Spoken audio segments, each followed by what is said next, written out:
Hello! Is this thing on? Is it on this time?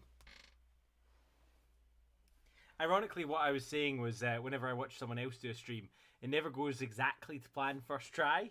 And now I know exactly what that's like because OBS is evil. Hey, hello, Kevin. How you doing? What are we working on today? I am very glad to announce that I'm not traveling anymore for a little while. Almost not quite finished for the holidays, but not a massive mile off. And also, thankfully, done working in hotels. That is something I'm going to need to work out, though, if I'm going to be in a lot of hotels again next year. I need to work out how I can stream from hotels. I am doing grand, thank you for asking. It's... Wait, oh, I was going to say it's Thursday. It's not Thursday, is it? Oh, no. It's one of those weeks. I didn't ever find his axe, sadly. So Grimborn still doesn't have an axe. Let's see, can we switch to this one? There we go. It's poor Grimborn. Still doesn't have an axe. Sad times. But I do have plenty of spare axes because, as the photo implied, I have a lot. The bears dried nicely. I think I'm going to go in with another dry brush. I'm not particularly happy with how his seam came out. You can still quite clearly see that seam, so clearly my green stuff job wasn't very good. I don't know about you, but sometimes I green stuff. I green stuff it, and then it's not quite cured when I start painting it. Face came out nice though. Happy with both faces. But yeah, fur needs a bunch more dry brushing. Nice Oliphant. Yes, this one was a tenner. Someone was selling it in one of these Facebook trade groups, and it's missing a bunch of stuff. So I was like, yeah, for a tenner, not bad at all. However, if I bring this in, as the photo implies, we have 15 guys that I need to paint. So, And the thing is I spent ages converting each of them, but I don't know about you. Maybe it's because I don't pin them and I should pin them. But I find that any conversions I make are always really fragile. So this guy fell apart, literally just lifting him onto the desk. I thought Beornlings were meant to be tough. But the tournament is on Sunday. So these guys need painted, and they need painted now. So I was thinking, right, so let's say 3-hour stream. Although now, because these are broken, I'm having to repair them, so that's going to extend it. But 3-hour stream, that gives me roughly 12 minutes per model. Claire, so do you want to show the camera? Do you want to pass it over? Claire got a... do you know what? Why are there not miniature calendars? Why do we not have like advent calendars that are miniatures? Oh, thank you very much. But she got like this skein. This bit of wool. So you get wool every day, and they're either Disney princesses or villains. So does anyone want to have a guess what this might be? Is it a Disney princess or is it a villain? We've already had Ariel. I mean, if I was to guess, might say Facilier, but I would still be expecting black. Catch. Whee! Nice catch.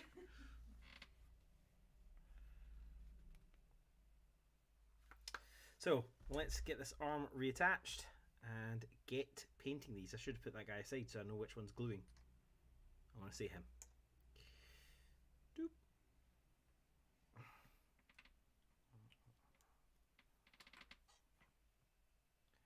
Yeah, the bairn's upstairs asleep. Fingers crossed. I can't remember Kevin, how old is your wee one? Because it's not just one, is it? You've braved it and this is your second. Go on, get in there. Yeah, they only do 3 models. 3 different Beornlings, which... 3 models, that's it. If we were doing a rank and flank game, that would work great. You know, just 3 poses. I remember the Black Orcs used to just have like sort of 3 different static poses. The old metal models for Oldhammer with their double axe above their head. But when they're all individuals, I really wanted to make them all stand out differently. So what I need to do is I need to organise them into little ranks based on their tunics, so I can try and get them different coloured tunics. But yeah, I've gone through and I've sort of split them up. And for any Lord of the Rings purists, look away now, because yeah, this may or may not be, I want to say, a hero of Dunland? I want to say Dunland. So I've actually got 3 of them mixed in here. So I've got her, I've got this guy, and this guy who looks rather sinister. So I've got them for some variety and just stuck some Beornling weapons on them. And I reckon any tournament organiser will allow me to get away with it, because, let's face it, there's only 2 other models in the entire range. And that's Beorn and Grimbeorn, and those models are different enough that nobody's going to get them confused. He's so very pale, isn't he? Oh well, too late. No time for repainting stuff. And then we've got Beorn. Right. Kevin says, he's 10 weeks old today. Very grumpy tonight, though. We only have the one. Oh, do you? Ah. Well, good luck then. My goodness. Well done. I don't even remember what the first 10 weeks was like. It's a blur. We had good news today as Ollie was at his foot. He was a bit too long as a baby when he was born, and so his feet weren't quite in the right place. But we got good news that his feet are absolutely fine, which is good.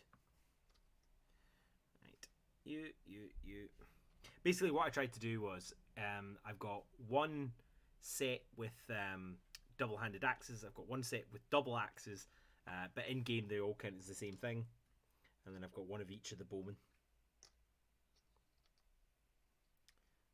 You're there, you're there, you're there, and you're the special guys. Now, question is, should I try and paint them with actual paints, or should I cheat and use speed paint? I mean, it's called speed paint, isn't it? It's called speed paint for a reason. We will deal with any reactivation issues later. That's Future Sam's problem. We managed it with the bear. We sort of managed it with the bear. Although, speaking of Army Painter, did anyone notice that Ninjon is no longer part of the Army Painter Speed Paint testing crew?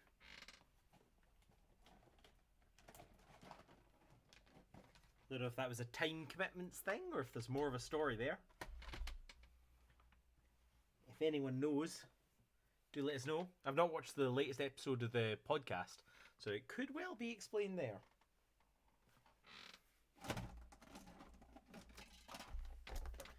Come on, Speed Paint, where are you hiding?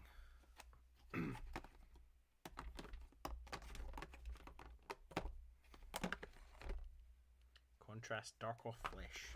Okay. I of course also need to base them.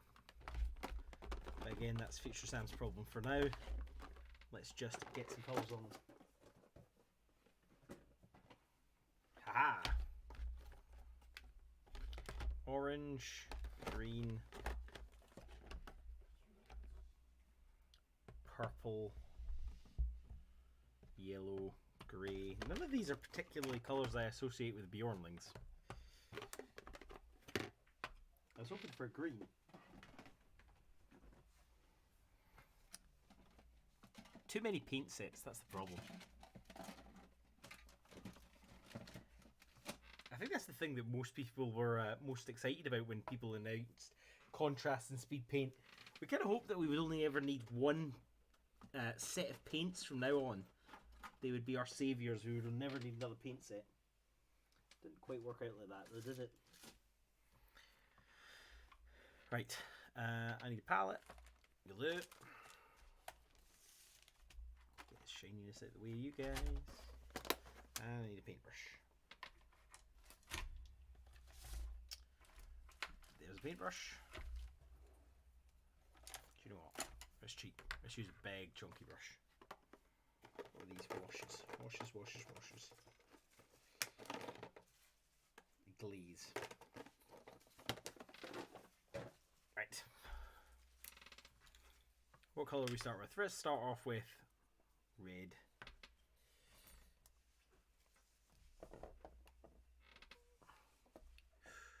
Or orange. No, red. If we need to darken it down, that's future thing. Flesh tones. Flesh tones might work for the hopefully for the leathers.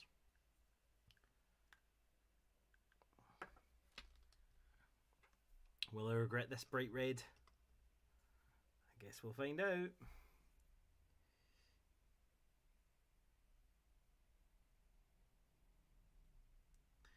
I'm guessing at 10 weeks though, you are not doing very much hobbying at all then, Kevin.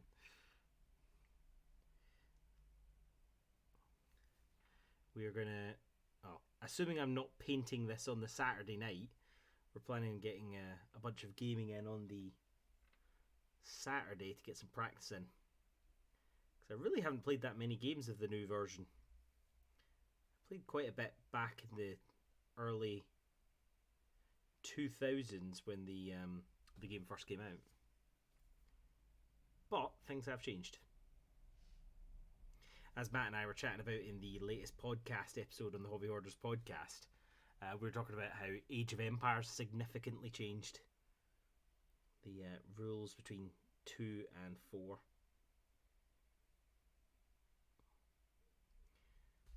Benji's Hobbies just recently did a video on Lord of the Rings battle game. It was a shame because he didn't actually explain the rules. He talked about the history of it and how it was the best game set, but he didn't actually explain the rules. I didn't know he was based in Manchester either until he said that it's the one he goes to in August is based locally to him in Manchester. So that's cool to know.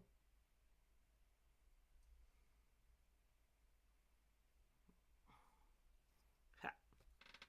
Should I give him red clothes and a white beard? Because this guy already looks a little bit like Santa Claus. And it is a December tournament.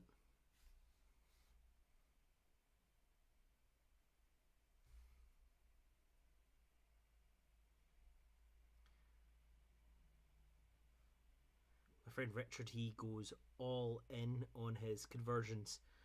So for Kings of War Vanguard, he converted basically an entire army list that was around the movie Frozen.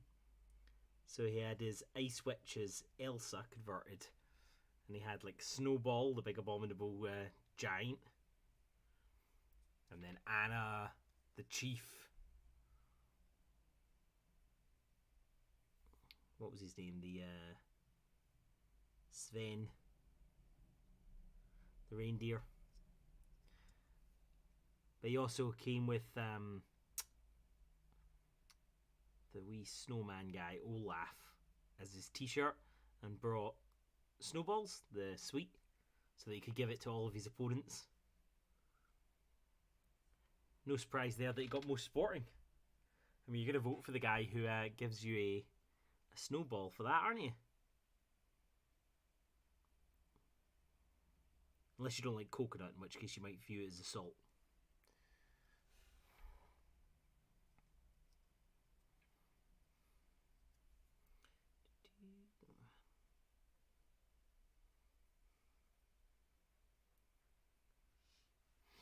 I do think if you're ever like, I'm worried about how many pounds I've put on for Christmas, if you get yourself a Santa outfit, and then you can just say that you're in training for your cosplay.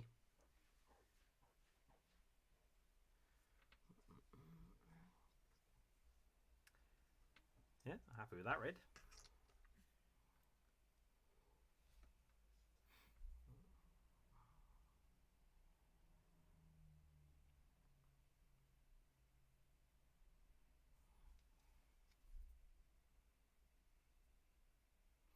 This ended up being the contrast. I couldn't find the speed paint red.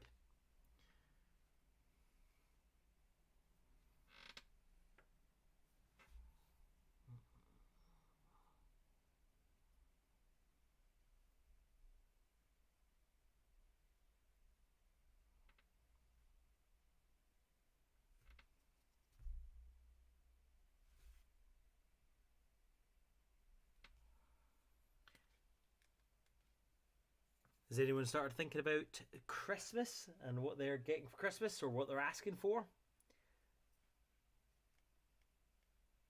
The thing that I'm always interested in is ideas for stuff that you might not already have on your desk that family members could get you, as, like, I don't know, stocking fillers or small gifts, but things for the hobby.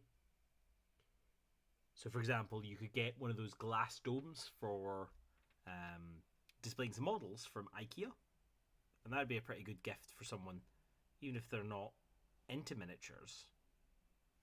They could get you it and understand what it was used for. Sanding sticks as well, that's a good one,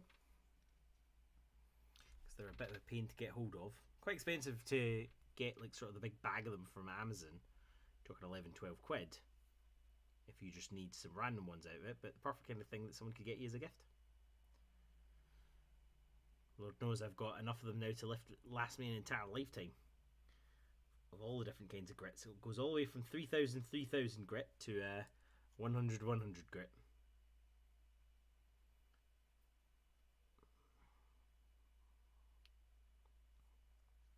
Things like someone could get you plaster of Paris, a bag of plaster of Paris for making some terrain.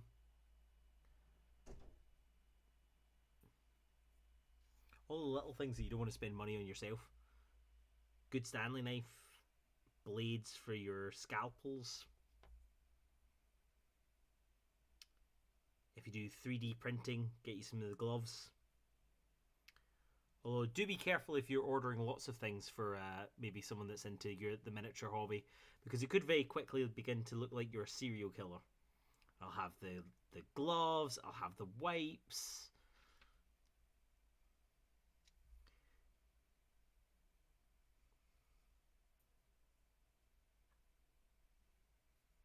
I think Midwinter Minis did a video on it, actually, a couple of years ago.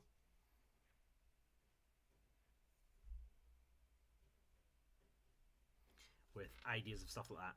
I think one of his favourite videos of his that I really liked was the one where he did taking different things as ideas for what you could use as basic materials. So he ground up things like coffee granules, he ground up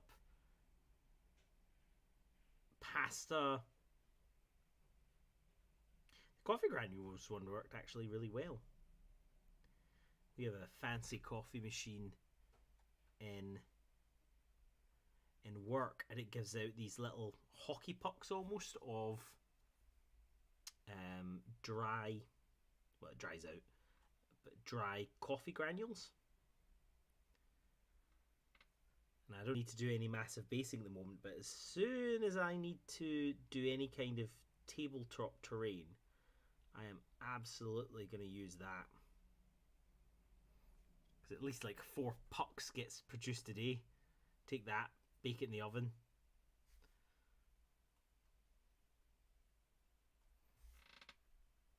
One thing I'd quite like to do is I'd quite like to get some of the geek look from Geek Gaming Scenics.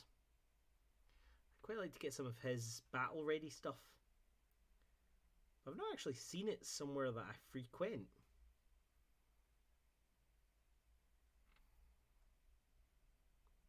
So I might need to go and do an order online for it. It's one of those things, isn't it? It's when you walk into a friendly local gaming store, it's what you actually want is something that's straight away ready to buy.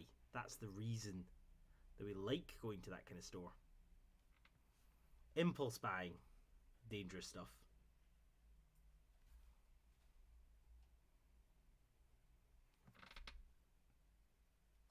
I know the Element Games have got their new, what's going to be their latest war boot, the bring and buy sort of thing in January. Just as good as a car boot, even better, because they're all the things we like.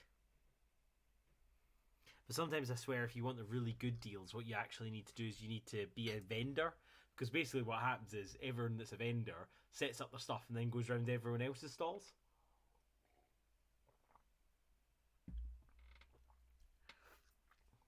Matt tends to go to them, so maybe I'll, in the pretext of helping him run his stall, sneak in.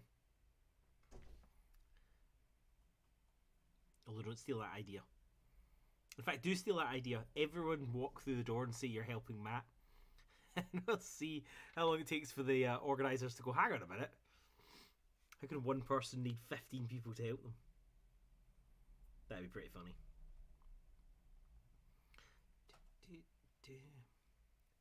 Chris, are you in the audience watching and hopefully painting your Lord of the Rings?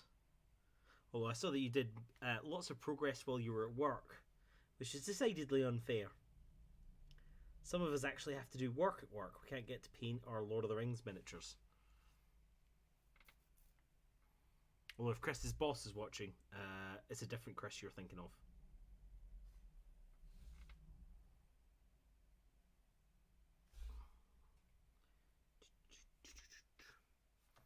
There you go, 3 Santa Clauses. Boom. Next colour. Let's try this contrast Dark Oath Flesh. One thing I wanted to do was I wanted to try and do the beard. So if you've ever read the I was going to say comics, not a Lord of the Rings comic, but whatever they want to call it, the comic book sort of thing, graphic novel. I wanted to do the beard from the Beorn in that, but I tried a couple of times and then just gave up. Sculpting's hard, so sadly mine has no beard, or at least it has that sideburn beard.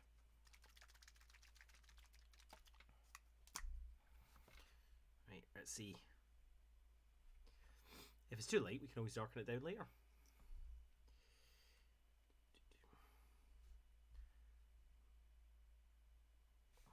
That's pretty light. That's not necessarily a bad thing.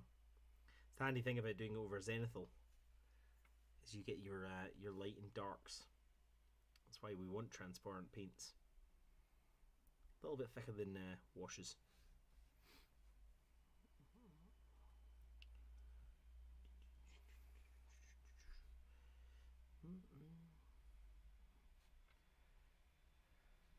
This will work quite nicely actually as a colour for the undershirts on some of the other ones where I haven't used this colour. It's very light. I think this is meant to be a skin colour. It is called Flesh.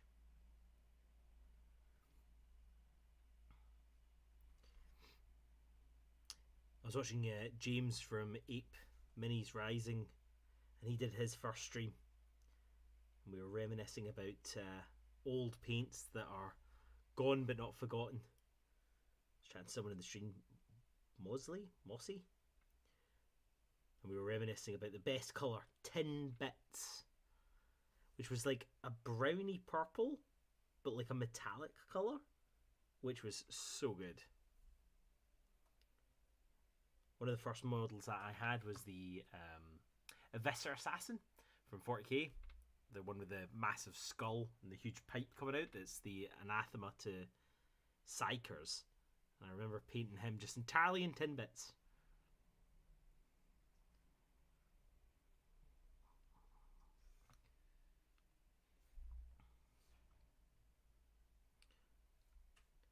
I always wish that they'd done those kind of models for Inquisitor, because Inquisitor, if you've never played it, was a 75mm war game. It was almost like D&D-esque. It was more of an RPG than it was necessarily a board game or a war game even. And you could convert the heck out your models. Although, looking back now, the amount of money that those models go for now, you would not have converted them. However, that was part of the fun. Because they were nice big models, you could actually work with them and do conversions, even if you weren't very good, which was great. It's also cool because you didn't need that many models to actually play it. Did any of you ever try the Inquisitor game? If it appeals, if you like the idea of having a small band of models, sort of kill team but with way more rules, they actually released rules for Inquisitor 28. So the idea was you could use your 28mm models as the playable characters, which was a really good way of doing it as in terms of accessibility. It's one of those ones that has a large following. Quite a lot of Games Workshop sort of games, even when the Games Workshop aren't supporting it, has such a loyal fan base, which is quite cool. Best example is Matt and I were chatting about on the podcast is, of course, Blood Bowl. Blood Bowl, the entire NAF is set up for them, and it never went away.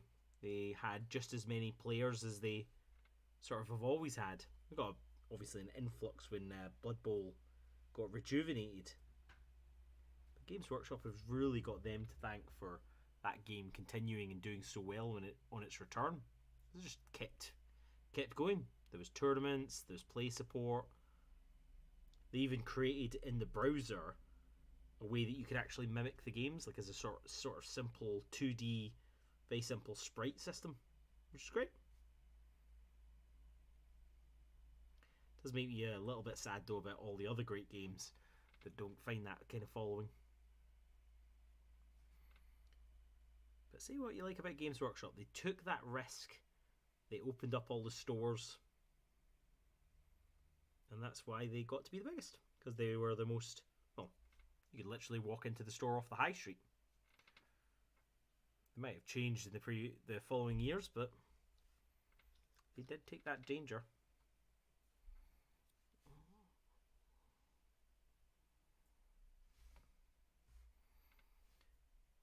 Are there any Games Workshop games that you wish they'd continue to support? I do wonder if they're going to slowly just re-release all of them. Next one I'm probably waiting for is the Man of War. We did get Dreadfleet, but what about the rest of them? That would be cool.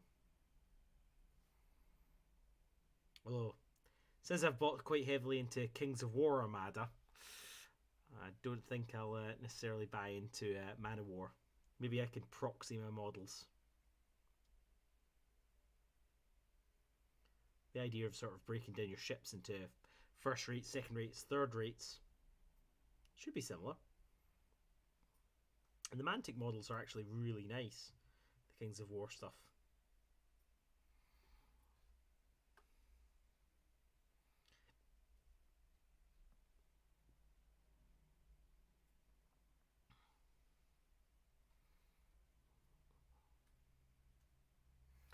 Although, how good would it be? It'd be nice if I had small enough, dainty enough hands and the patience to back it up to actually do like proper rigging, because they've got kind of like stick-on rigging, but it'd be pretty cool to do like full rope rigging.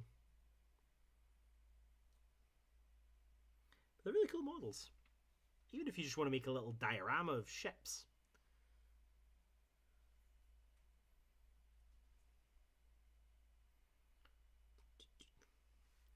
Guess who missed a seam line? Oh dear. Oh dear, oh dear.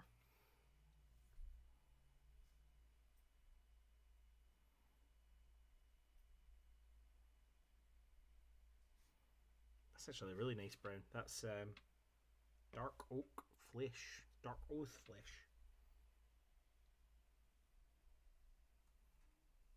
I think we'll probably want two coats for that.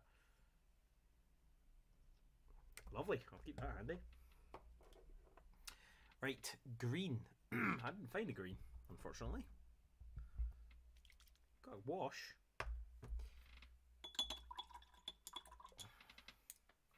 I've got pallid bone for sort of cottons. I've got orange, I've got grey.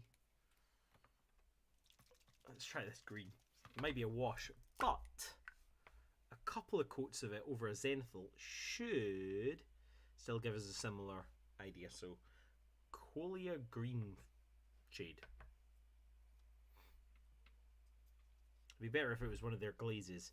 The glazes worked out quite well. That is pretty dark. But, like I said, hopefully with two coats, it'll be close enough.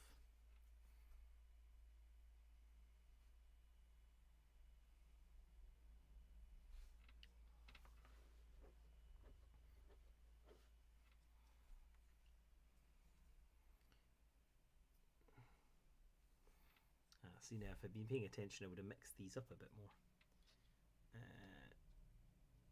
Who are you? Your hand axe, your two small axes.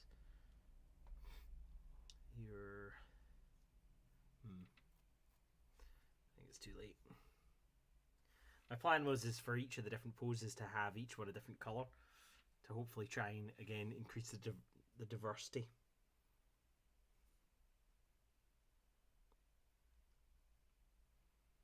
However, what I'm probably going to do is do like a brown wash over all of them to try and get them to tie that back down a little bit.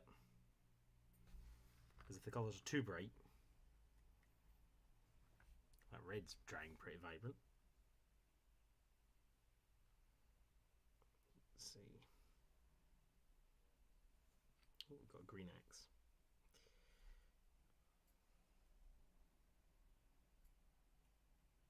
I think the idea of the axes is they've all got like a hammer sort of side to them. I guess it's as a practical tool.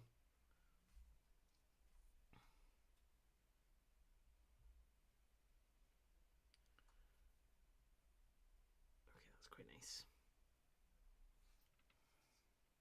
I think with a highlight that'll come out nicely.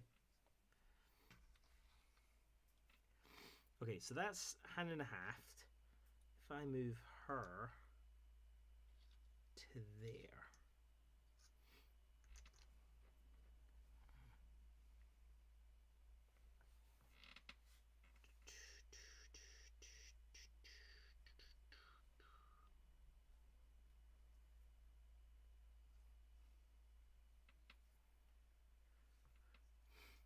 Got some of the Christmas tunes going on. I mean, it's what?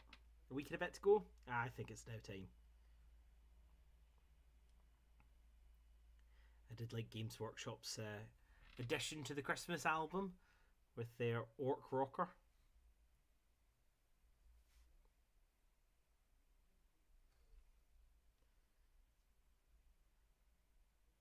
It's one of those models that it would be cool to pick up, but only if you were planning on doing like a diorama where you got each of the different sort of musical guys together. So if you got a sound marine, because obviously they got the guitars, and then if you got the goth rocker. Problem is I don't know how many other musical instrument playing models are there in the range. I can't imagine there's that many.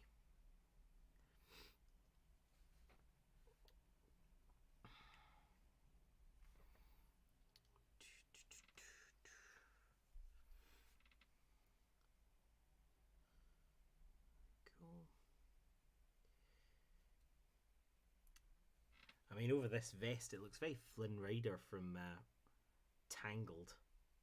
It's a nice green.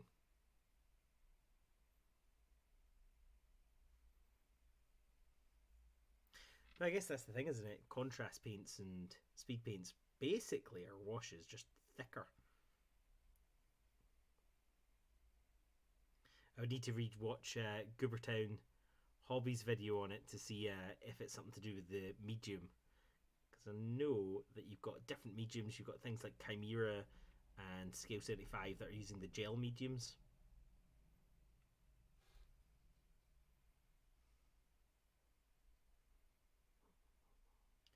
Maybe that's why they do the thing they do.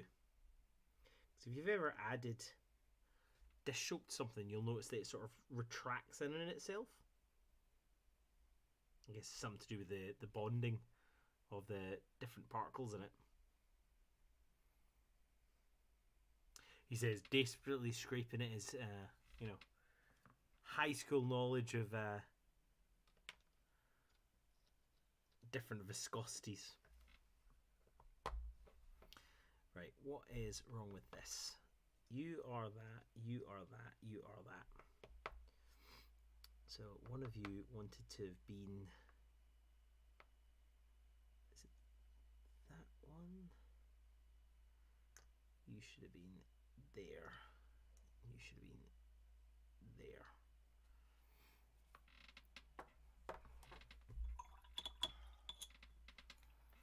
Let's do a dark colour to try and wash over this brown. Let's do contrast, Magos purple.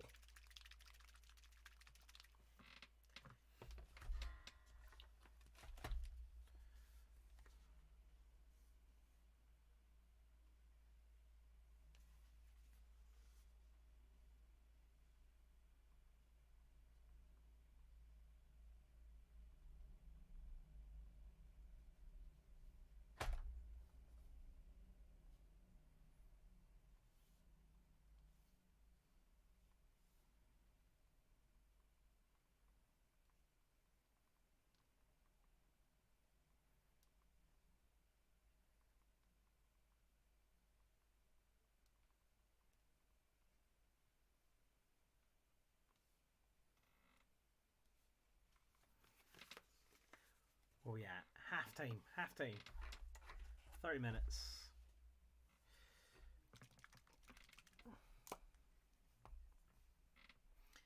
And I'll have one colour on some of them.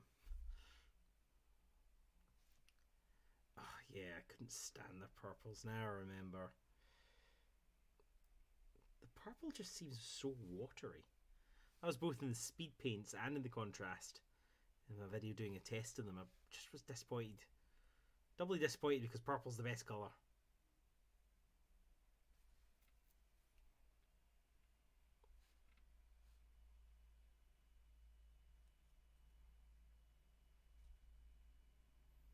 As with most paints, you also can't. They say put on a really thick coat of this, but if you put on just one really thick coat, it just ends up running down the model, and you end up getting the colours not where you want them to be. So you can't even do that. It's going to take several coats to build this purple up, which at that point you're wondering why you didn't choose a normal opaque colour.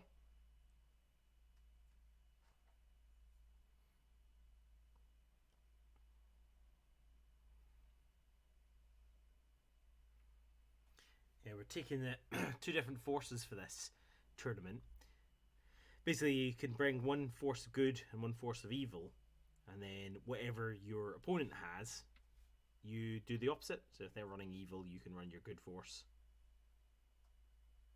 It is optional, but we couldn't decide which army we wanted to take, whether we wanted to take Azog's Legion or if we wanted to take the Beornlings. So we thought, well, we'll just take both, and that we get to mix up.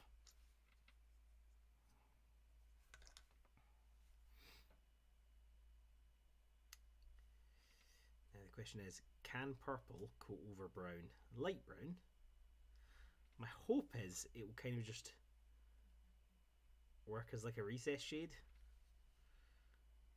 and the brown will just be a shadow of the purple, but what's probably going to happen is it's going to end up a browny muddy mess.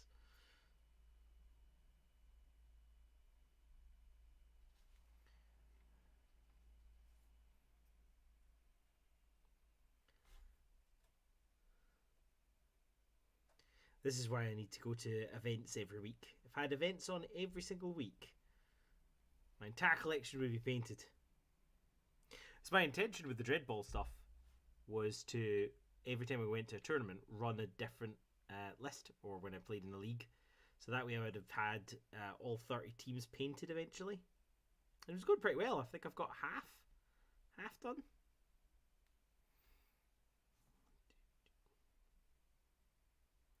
Years ago on Bread Doll, which is it was a website. I mean, it still exists, but they just don't post on it as much as they used to. But it had a thing that if you painted, I think they said 20 teams, then one of them would give you one of their teams painted. I don't know if anyone ever claimed it, but I was going to be the first. And then all lockdown happened. That's going to take several coats to go over. Not quite as easy as just doing one coat of the purple over the brown then. I don't think anyone's surprised by that.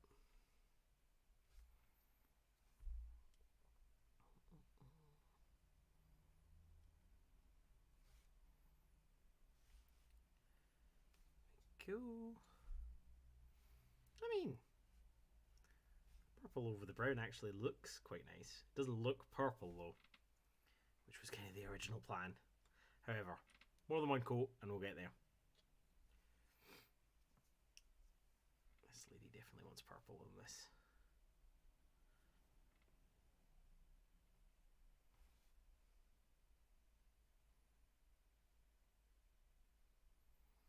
Oh, the problem with using the Dunlin Heroes is this is going to be the only one that's wearing armour.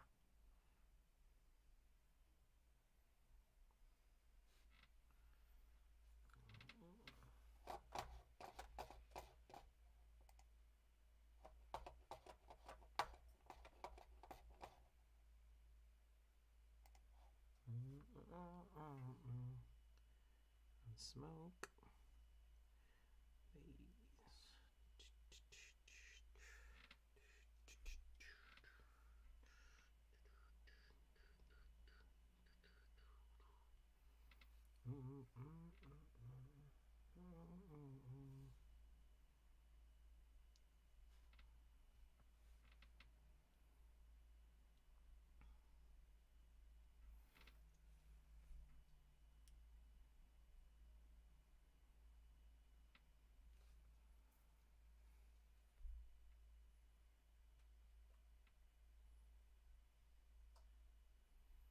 See what you like about the contrast. They really do like to pull in the shadows. That was the main difference I found between the speed paint and this. Was when the speed paint trickles down, it keeps the sort of stain, almost like an ink. Whereas the contrast is a bit more like a shade, where it likes to pull but doesn't necessarily stain the top bits. Let's do the missing brown.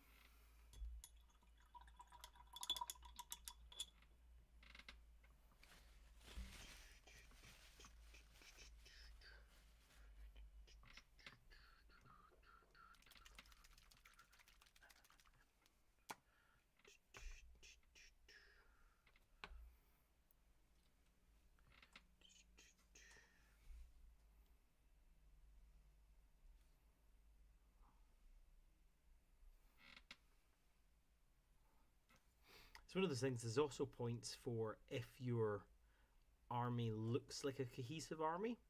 But I always do wonder, when you've got something like this, when you've got like an army of basically soul warriors, how do you make them look cohesive? I guess you could paint one colour the same on all of them. Do their trousers all exactly the same. What's everyone else working on?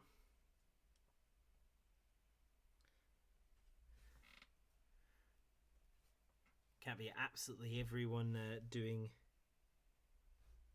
babysitting. Hopefully at least some of you are doing some hobbying.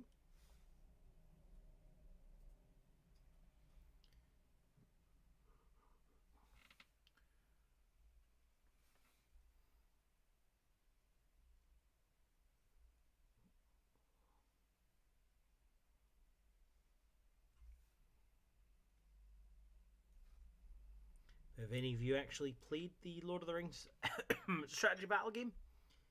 Have you considered playing it?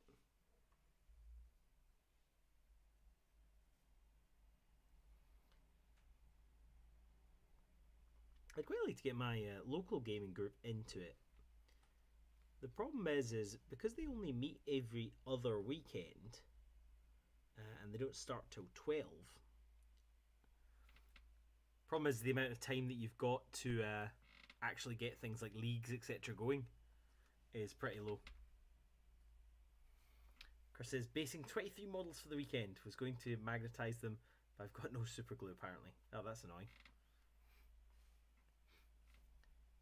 Have you got a metal carry case that you were going to plan on using them in? Hot glue gun? Blue tack? Double-sided sticky tape? Although I've got a feeling the magnet might just rip that straight off. Let's do Beorn's trousers. You can have leather trousers.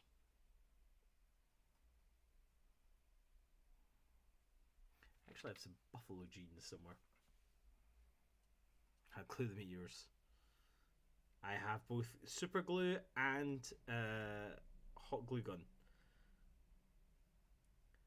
What I don't have is I don't have a massive abundance of magnets.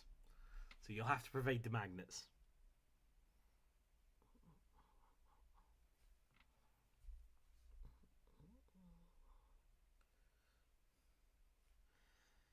What's the best? What are we at? We're at... No, wait, I'll ask that question after I've got one colour on every single model. Then I'll ask the question.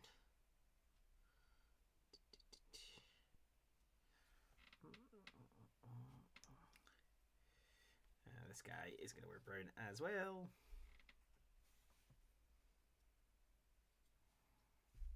I like this model. It originally comes with a spear. I actually think it looks much better with the two-handed axe.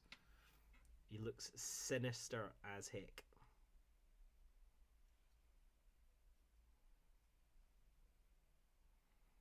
I mean, how many colours?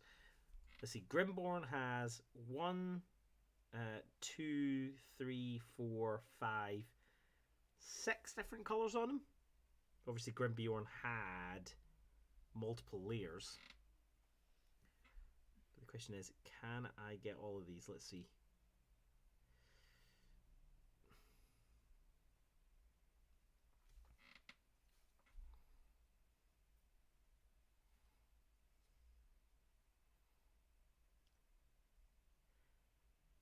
But I think these sort of personify, especially when you got a time limit like this, they personify the technique of paint everything the same colour that's stacked on top of each other, and then worry about painting details back in later.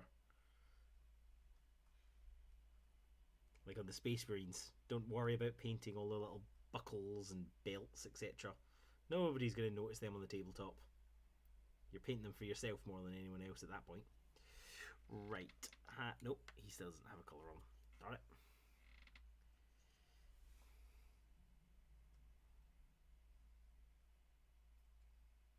I think the skin's going to be the bit that slows me down. Probably means I should do it first, because it's going to take the longest to dry and it's going to definitely need to highlight. Maybe I should have gone with that rather than the easy win of just getting some colour on everyone.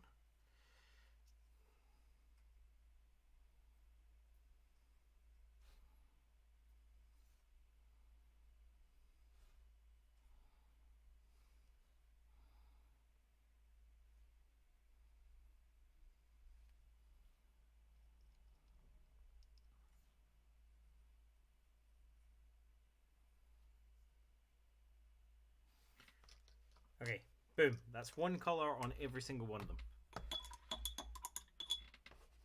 Let's put up a poll. Let's see. Will I manage to get all of the grey covered? Doesn't include basing. Does not include basing. So that's taken... It's taken... Oh, rats. It's taken, let's say 30 minutes. 30 minutes for one colour. Can I get all the colours done by 10:30? What do you think? Clear your ears. There we go. Colours. 30 minutes for one colour. Can I get all the colours done by... I guess it depends. How many colours am I going to put on them? And this is where forward planning becomes a good idea. Do you know what? I'm gonna go for the easy win. I'm gonna do this brown on every single one of them, just in slightly different places, because I quite like the way it looks. That sort of gets the cohesive tone. Right, what do we want? Let's have the trousers.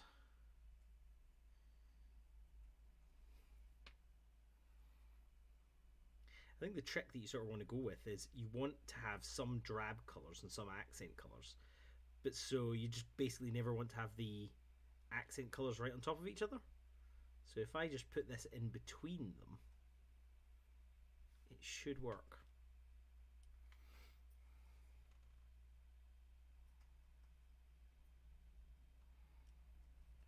Right, trousers done.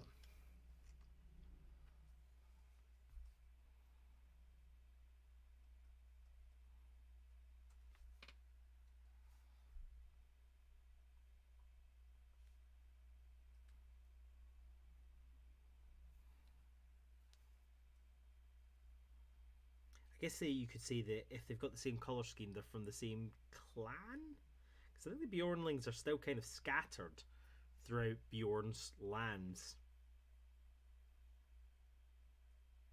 Because Brim Beorn gets known as, after he takes charge when his father dies, spoilers, he gets known as the Great Chief. So if he can be known as the Great Chief, that would suggest that there are other chiefs.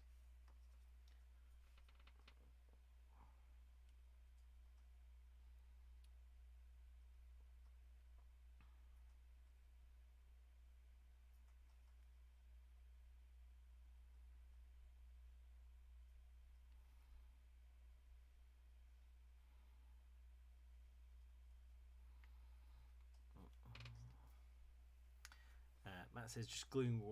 Chris says sorry, just gluing washers to the bottom magnetic sheets. Ah, that's a good idea. I'd been getting. I'd bought like metal sheets off of eBay that could stick down. But using washers on top of magnets is probably a much cheaper way of doing it. That is a good idea.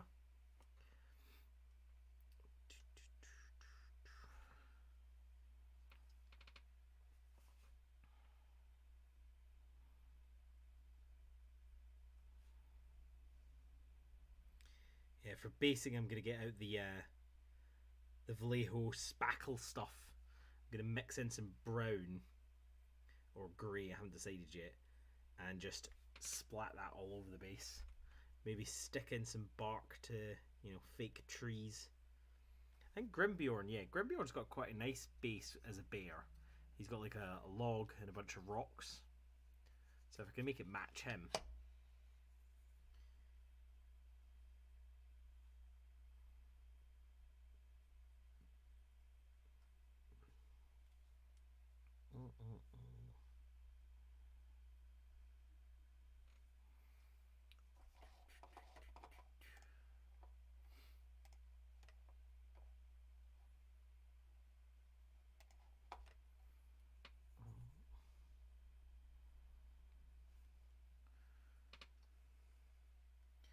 One thing I'll need to do is watch some videos on tactics for these guys.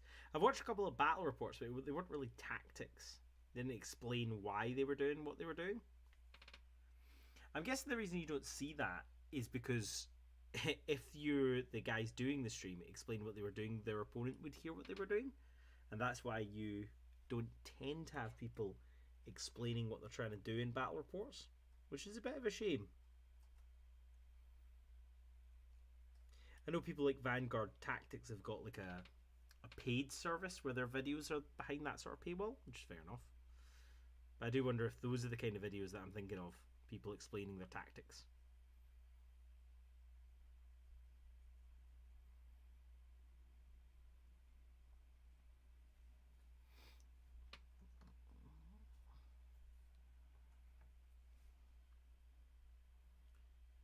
Got really nice hatching. I don't really understand their boots. They've got like a hexagon sort of hatching at the top, but then the sort of the boot, so it's like they've got fancy boot covers on their boots. Maybe they do. It's the sort of the hatching I always associate with when you imagine like the upper classes wearing their tweed and their riding boots. But then again, a whole bunch of these have man buns, so we already know this is literally the hipster's army. Oh, you haven't heard of Grimbeorn? Have you not read the Silvermeridian?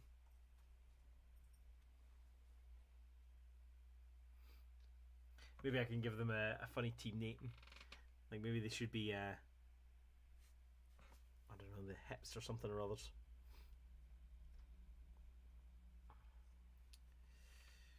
Right, done a brown on that, done a brown on that, done a brown on here.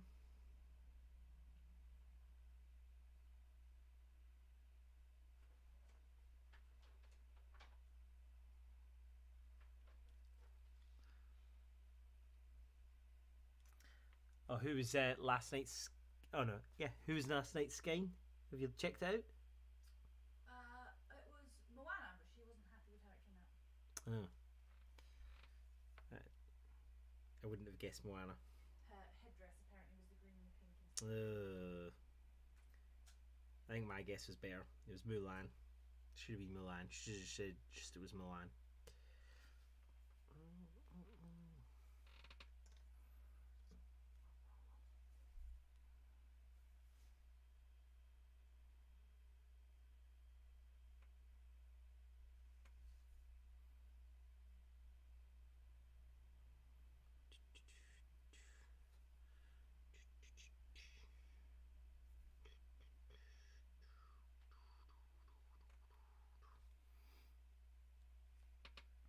I always wondered when the sculptors are making these, are they basing them on something real that they've seen? Like, has someone seen someone dressed like this and that's why they decided to go with these clothes? Like, these fancy bracers, they got fancy bracers, they got fancy shoe bracer things. Like, are these real clothes that people used to wear? If I was to Google this outfit, would I find like some Vikings or something wearing this kind of outfit? Or is it based on artwork of Tolkien?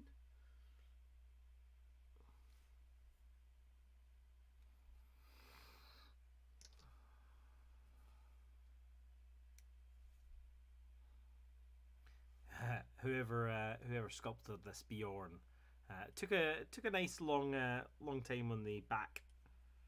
They've definitely given him a gluteus maximus to be proud of.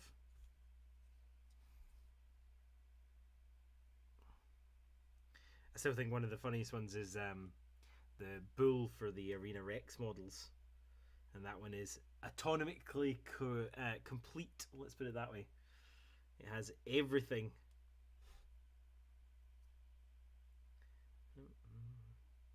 I always feel sorry for the guys who did Red Dead Redemption. You know, someone had to sit there and check all the different poo types for all the different horses, so all the different weather effects on poo. And then someone also did it on the horse's testicles as well. Which apparently, I haven't checked, but react to the weather in that game.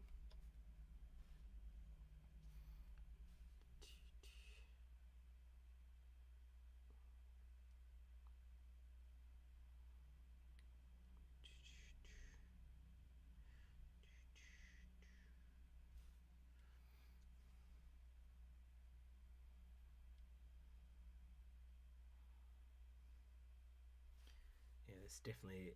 What I should have done is I should have just chosen 4 colours and just use those 4 colours on the models. But then again, they might end up looking like clowns, so...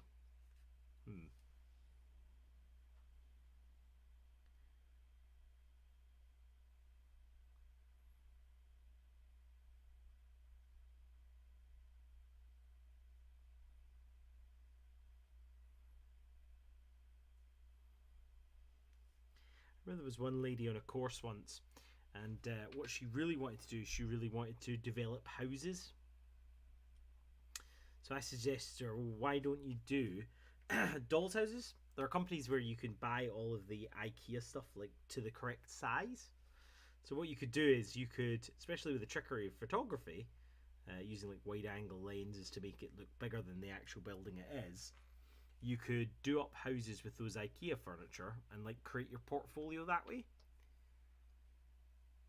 Because otherwise you're going to have to wait for the eternity for if you will ever have enough money to then be able to buy houses and do it up to make your portfolio, or do it for free for friends and family until you've built up that portfolio.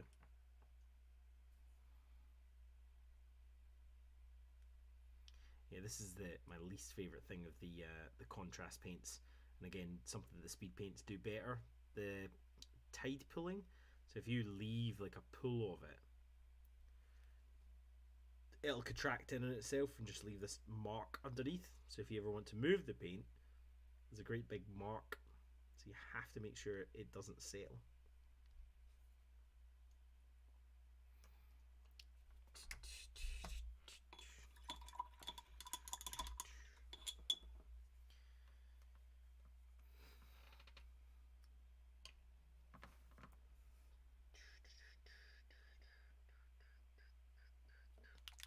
That pallet bone. Let's do cotton.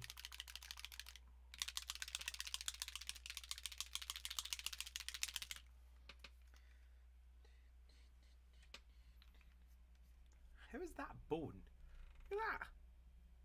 Pallid bone. It's definitely brown.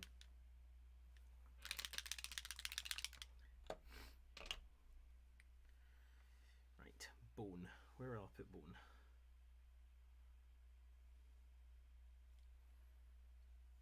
I could do all the handles as like a light colour.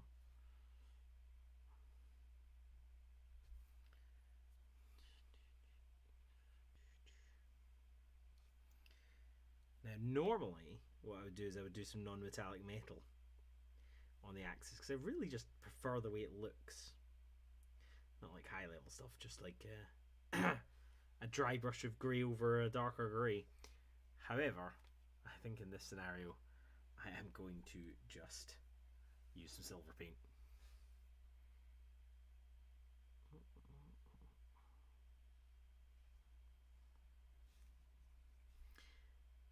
One channel we've been watching quite a bit of recently is Studson Studio. I hadn't heard of him until my friend MiniQuest64 did his video on Donkey Kong and tagged Studson. Studson replied, so I was like, oh, who's it he's tagged?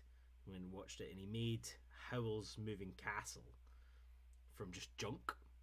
It's pretty impressive because he's only been going like 2 years and he's got 400,000 or so subscribers. But I reckon if you could convince him to play 40k or any kind of war game, which apparently he doesn't do. He does D&D, but he doesn't do any of those. Imagine the battlefields he would make. I mean, heck, he made the Howl's Moving Castle so big, I reckon you could have played games around the outside of it.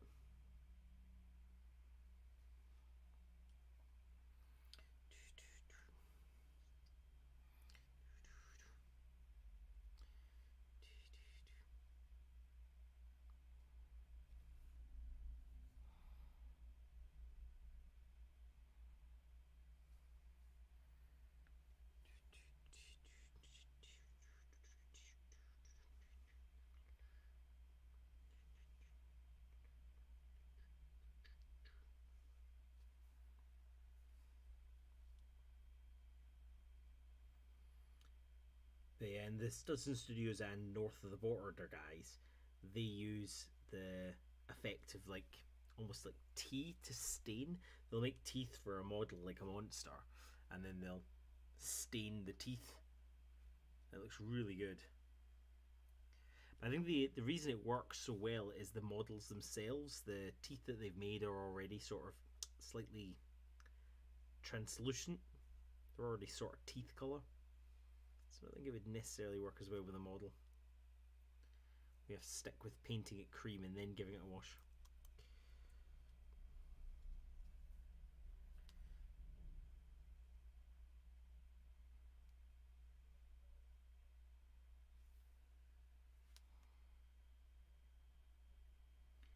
One of my favourites was definitely Snake Bite Leather. Snake Bite Leather was probably one of my favourite acrylic paints by Games Workshop. Up there with good old tin bits. It was just one of those browns that you could just use for anything, whether you're trying to make leather or you're trying to do a build up to the yellow tones. Snake Bite Leather. But sadly, all paints like that had to go away because they didn't have copyrightable terms. I wonder what it's now called.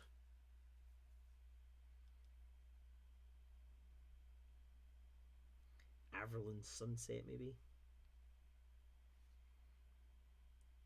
Orc Blood? Although I'd imagine Orc Blood's more green than yellow. Who knows? If anyone knows, let me know. Snake Bite Leather. It was this wonderful yellowy brown. Perfect bone colour undercoats if you wanted to do bone colours.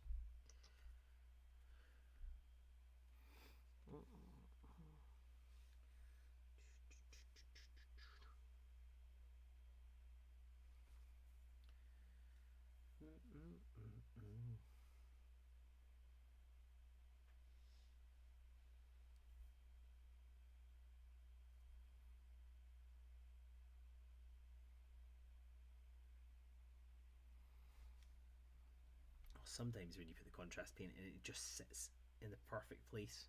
Like, why do you not always work like this? Why are you not consistent?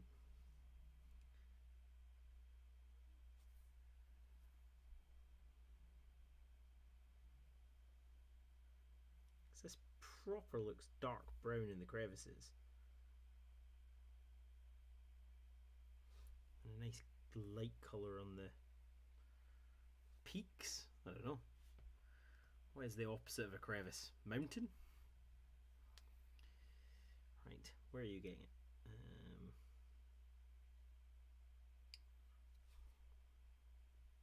Resource.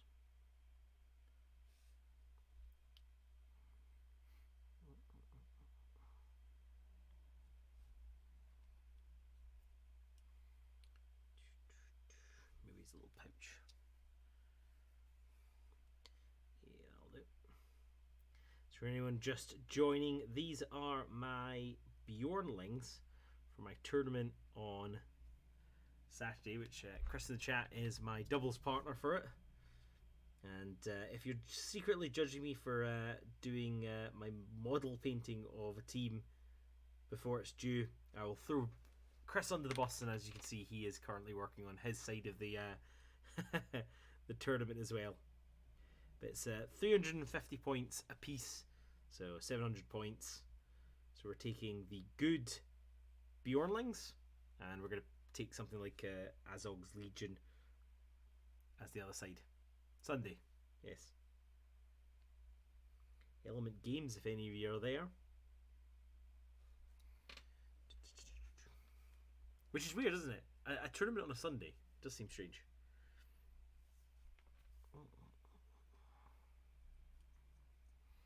Right, have I done some shoes this colour yet? Bone shoes yet? Nope. Shoes it is then.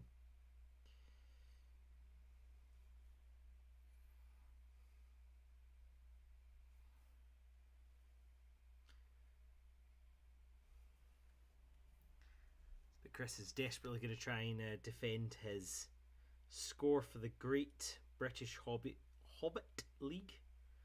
What was he? You were 23rd or something like that? Or have there been some events since then you've been knocked down a bit?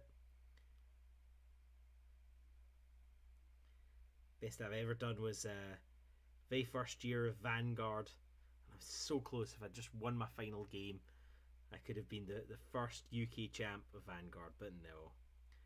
Lost my game. I was greedy.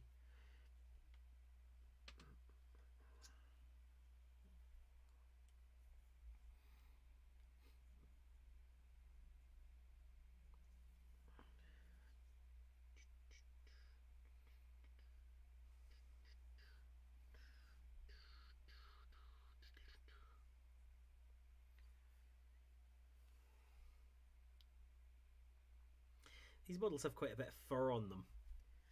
I wonder if I should paint the fur like I did the two bears. So like the fur they're wearing is from those bears. Maybe it's veganly harvested. Maybe Bjorn and Grimborn get trims every now and then and donate the fur to their fellow Beornlings. Dunno, might be canon. That actually reminds me of one of my favourite moments in sort of gaming was when PETA, the animal protection organisation, whatever you want to call them, charity, and they went after Games Workshop because of all the fur on their models. And Mantic slipped in and they were like, oh, just so you know, all of our monsters, yeah, even the orcs, they're wearing faux fur. And that just made me laugh. I don't think Games Workshop replied. I think it was too daft a situation.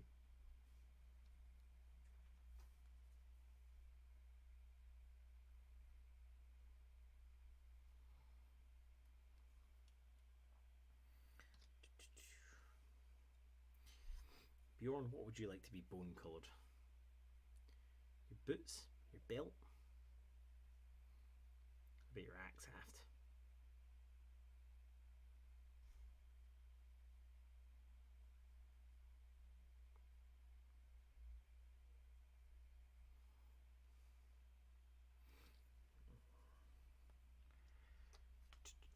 I've run out of it. It's funny, you make a giant pool and you think that's going to last you forever, and then it actually does run out.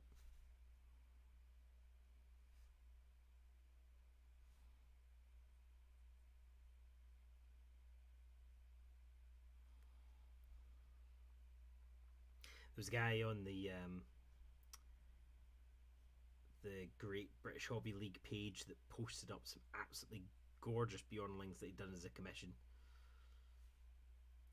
And he managed to make them all unique just for the painting.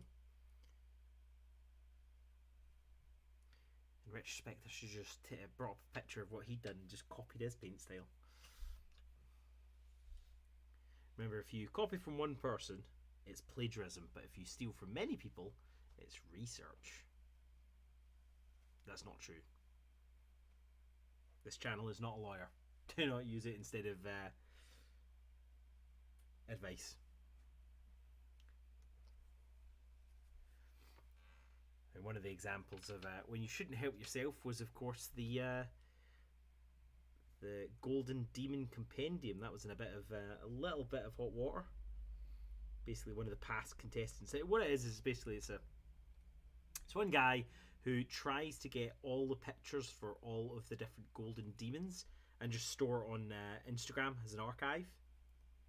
And one of the past winners did not like having their photos up there, which is fair enough. You know, it's their photos. Or photos of them, I should say.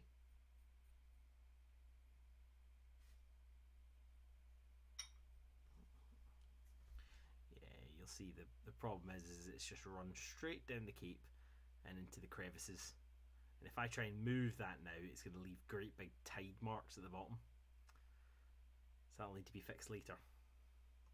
Sorry dude, not enough time.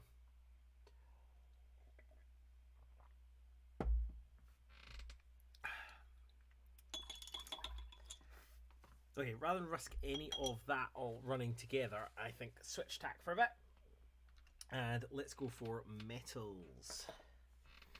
Let's see, do I have a bolt gun metal? I've got the rune fang metal. That'll do. I suppose a quick and dirty way I could do is I could paint just the front of the axe with the silver and do the rest of it with a dark grey. I'll do it with washes, it'll be fine. Yeah, it'll be fine. Famous last words.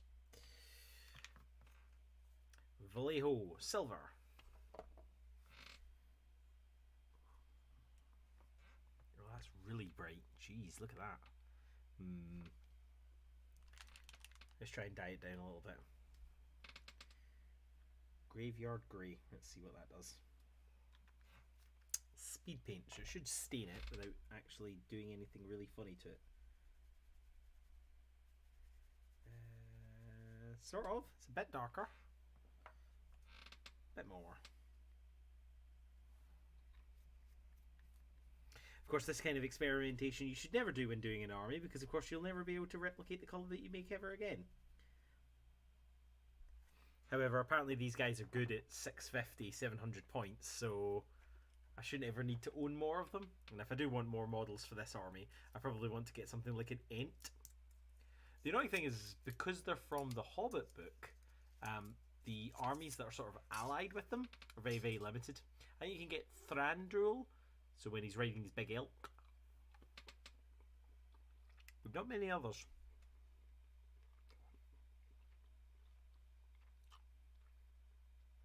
Oh, that's way too bright. It's fine. It's fine. A wash will bring it down.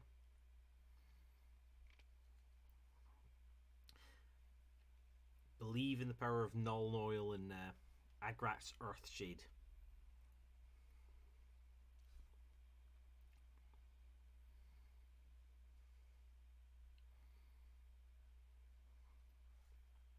Remember, any painted model is better than an unpainted model.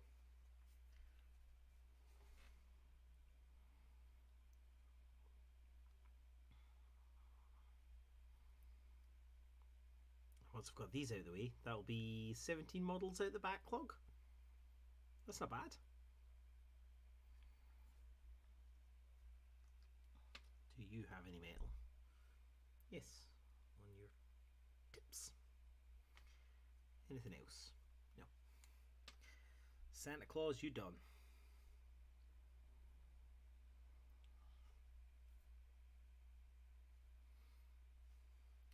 Maybe I should use my budget carry case, the one that I've made out of cardboard, to transport these guys. Give it its first test run.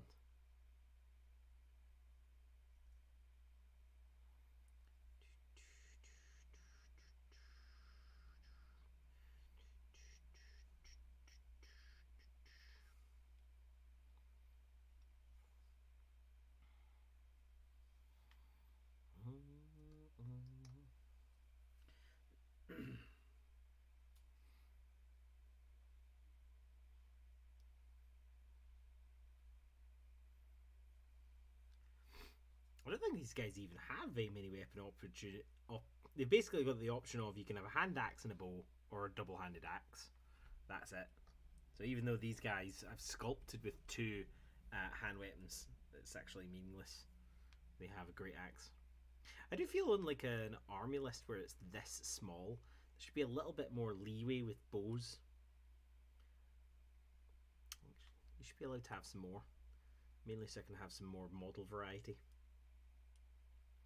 But it'd be cool if they allowed you to do Ents. I feel like Ents would pair nicely with this. So not only would you have two giant bears. Chris, I'm depending on people agreeing with you on that. Any paint is better than no paint. I will have spent 3 to 4 hours max on 26 of these models. Nice. I don't know what that works out as. 3 to 4 hours. So if we say generously you erred on the side of 4 hours, that's what, 240 minutes. So you'll spend about 10 minutes per model. That's not bad. Easy. And if you use contrast and speed paint, I'm sure you'll have blitzed through it.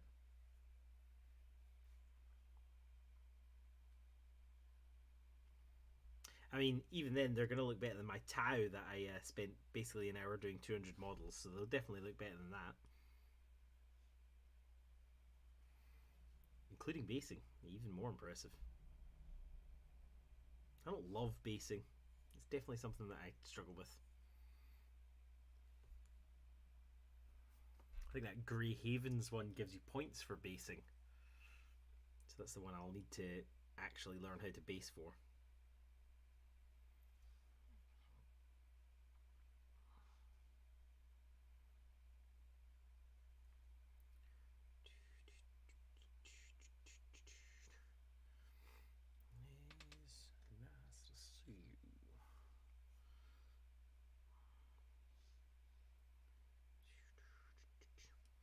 Is anyone else finishing up for their holidays soon?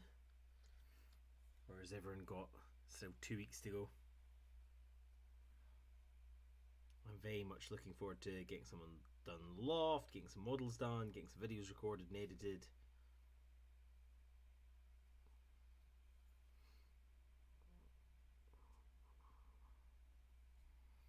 I'm really impressed with Benji from Benji's Hobbies. I can't believe his release schedule has been really not that interrupted at all by having a baby. I think that's incredible.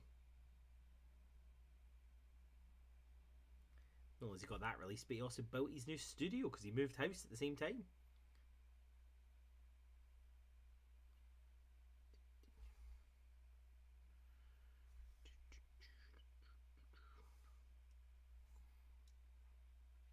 It's one of those things is when I get to character models, I always think, oh, should I pay someone that's really good at painting to paint this character?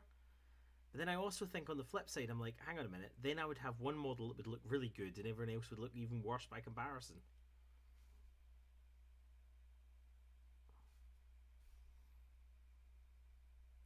Or, and hear me out, I could win the lottery and then pay someone to do all my painting. Just need to, buy a lottery ticket and actually enter. Stream current bitrate 10,000 is higher than the recommended bitrate. So you're telling me I'm sending you more information than you need. Well, I'll take that as a compliment.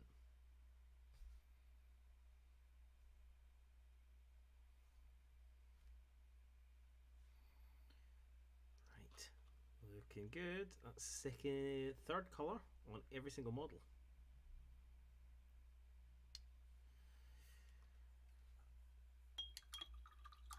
Now I need that one to dry before I can darken it down.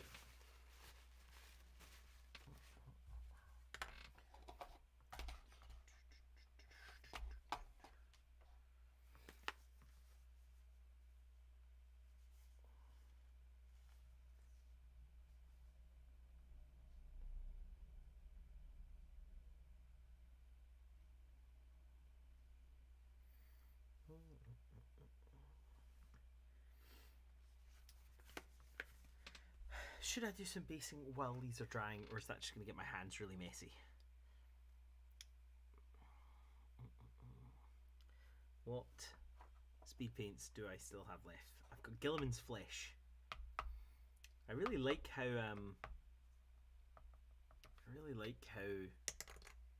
his flesh came out, whose name I've forgotten. But that took several different coats. So, Grimbeorn, that's it. Grimbeorn. So I don't think that's going to be an option, sadly. I guess Gilliman's flesh? They're really going to be like a pasty bunch.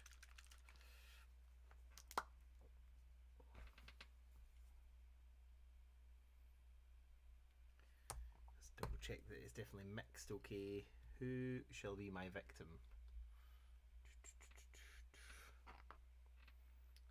Let's risk it on the big man himself. Oh, it's so pale. I guess I could do several coats.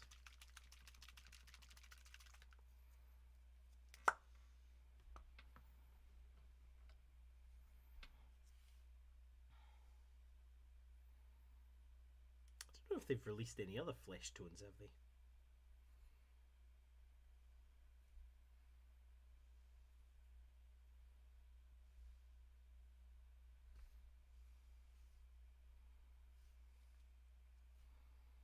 This model, to get him in the correct pose, required so much green stuff. I just couldn't get him to match up to the picture. I don't know if the mould had slipped or what.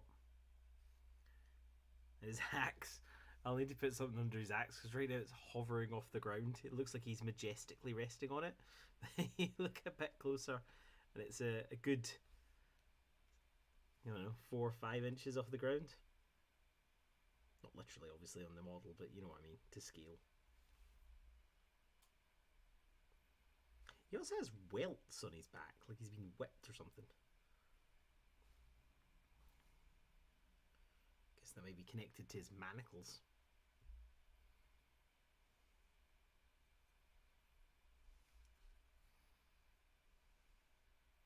I feel like if I was good at freehand, this would be the perfect model to like do some tattoos or something on.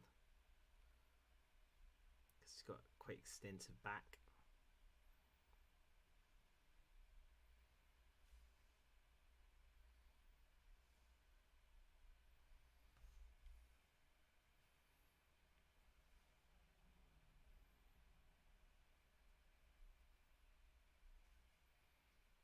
Yeah.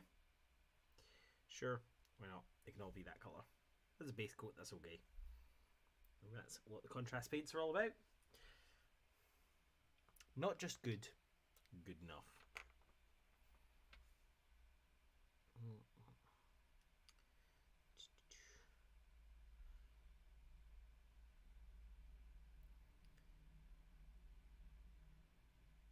I'll probably get someone who's really expert on the lore, and they're probably going to take one look at this particular chieftain of Dunland and inform me that the reason this chieftain in Dunland is missing an eye and has tons of scars is because he got in a fight with one of the bears. That would be pretty funny.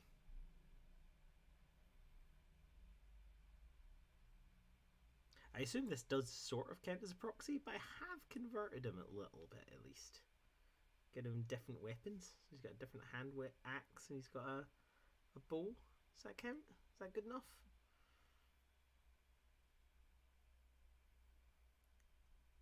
Just so there's more models. That's all I want.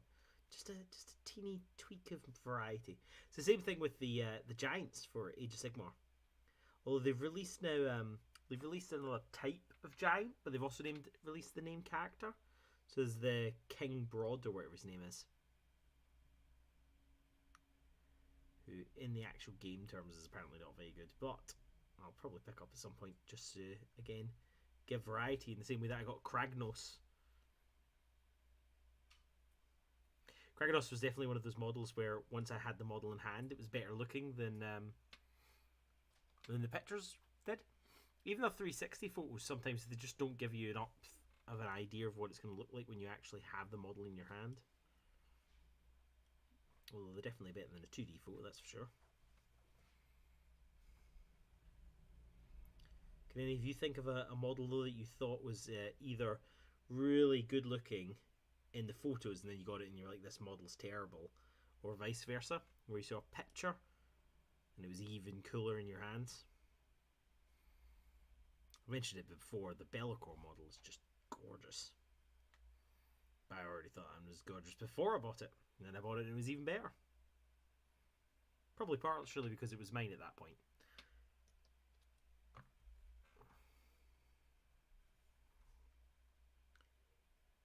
So we're painting 15 Beornlings. We are at 9 o'clock, so we're halfway there. Halfway to the time. And are we halfway done? It depends how many of the same colours I can reuse. Because not having to switch between colours definitely makes things easier. If I could do all the fur the same colour, maybe I can do all the fur grey.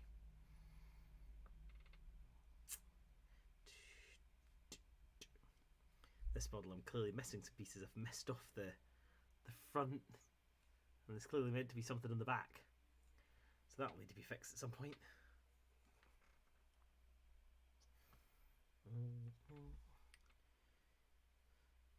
But clearly I didn't watch my own first video about how to make sure you speed paint an army.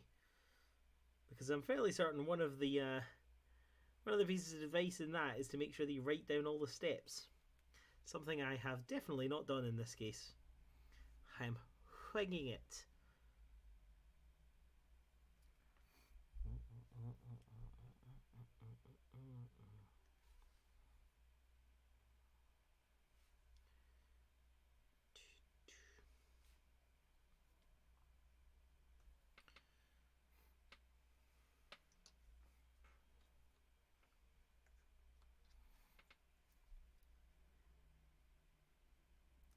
Got music on. I would like to have audiobooks on, however I found that I cannot talk and listen to an audiobook at the same time. It's like when you're writing an email. I remember writing an email to a client and someone was talking to me about their new shoes, and I said to them, oh, you know, we've all got like a bigger foot. And so in the middle of this sentence to the client, I accidentally wrote like, you have a bigger left foot or something like that. I wrote what I just said. Which of course went down very confusingly. Why is this guy suddenly talking about feet?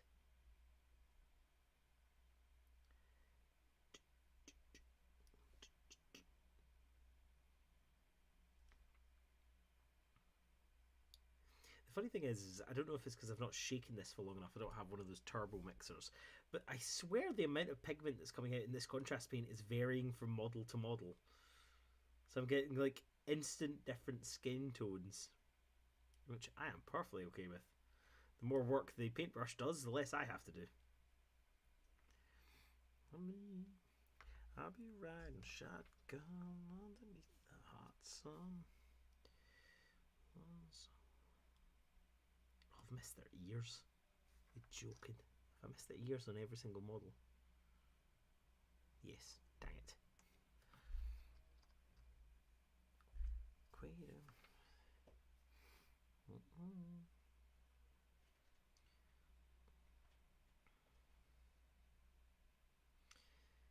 On my Kickstarter profile, if you look at it, it says that I backed the Mantic latest terrain crate one.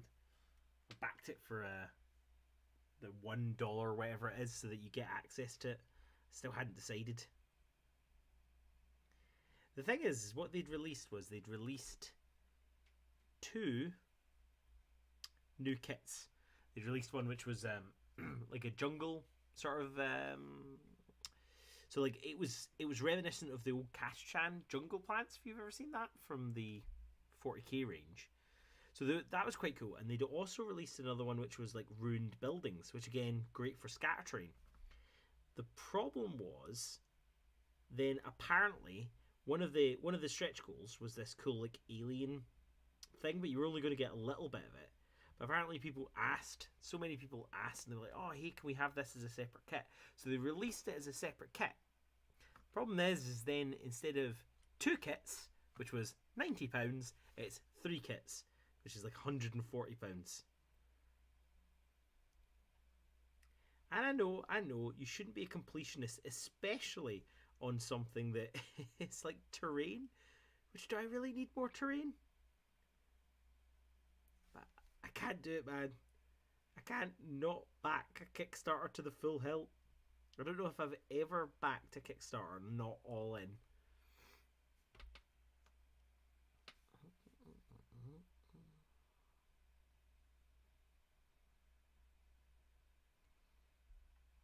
I remember I once tried to paint the lips on a model, and it made it look like the character was wearing lipstick. It's a very fetching shade of red, what can I say?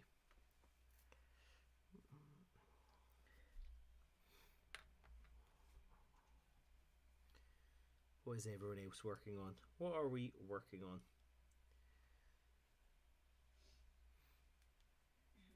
Kevin's working on bonding with the kids. Chris is working on Lord of the Rings. Desperately trying to get it done. What is the rest of you watching that? We've got 12 people on the stream. Hello, all. Don't be shy. Let us know what you're working on.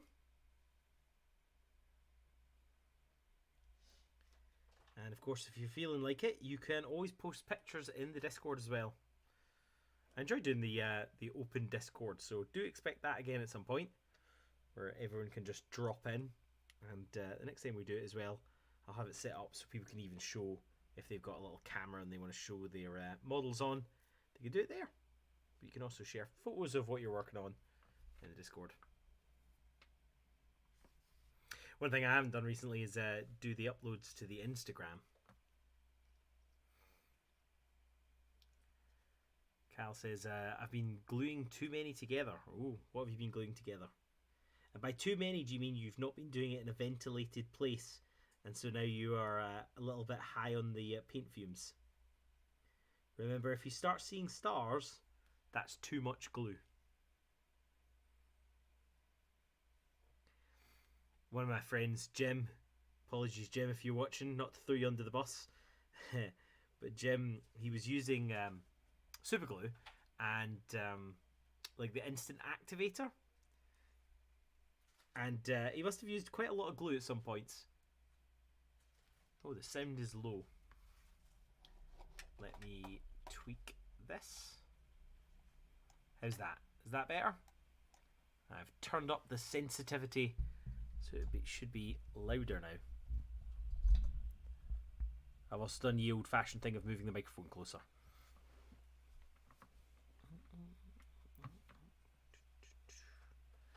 It's one of those things in class. I try not to be too noisy because I'm loud anyway. So I'm like, I'll have the noise sensitivity low so that they can choose it a bit better. Ooh. I'm going to push this button. I have absolutely no idea what it does. Oh, there we go. Let's turn that up. Okay, how's that? It says that it's occasionally peeking out now into the orange, and if I speak really loud, it peeks into the red. Fantastic. Thank you very much. There's in OBS there's a little slider, but then on my microphone itself there's a little button, which I didn't actually realise did anything. So thanks. Live testing. It's one of those things I just put it straight onto my phone and then check it that way. And if it sounds fine, it's good enough. To be fair, when Kev first joined the chat, it turned out the audio wasn't on at all, so he really found it hard to hear. The one that makes me laugh is whenever you are sitting in a Teams meeting and you've set up all your microphone, you've set up your headphones, you connect to the meeting and Teams goes, nah, I don't like your settings, and just ignores all of it. What have you been gluing together, Cal?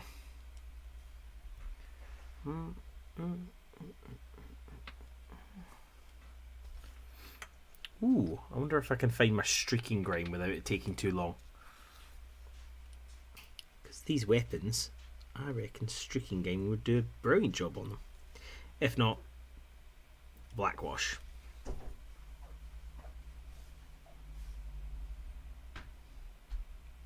That's another thing I've found with both speed paint and contrast is sometimes they just find a bit on the model they don't like. Instead of pulling, they like almost contract away far enough that they leave a white spot. And you're like, there's no way in heck I missed that entire bit.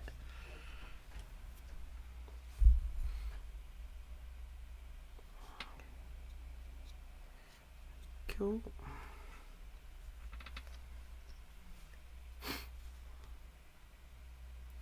Unfortunately, Grimbeorn is looking a bit adopted at this point. Because I did all the paints on him, not with contrast.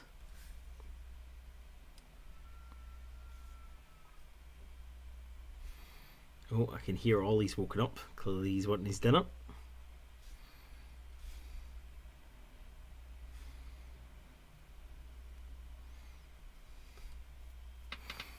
One thing I was considering doing was I'm very close to the getting the 4,000 watch hours.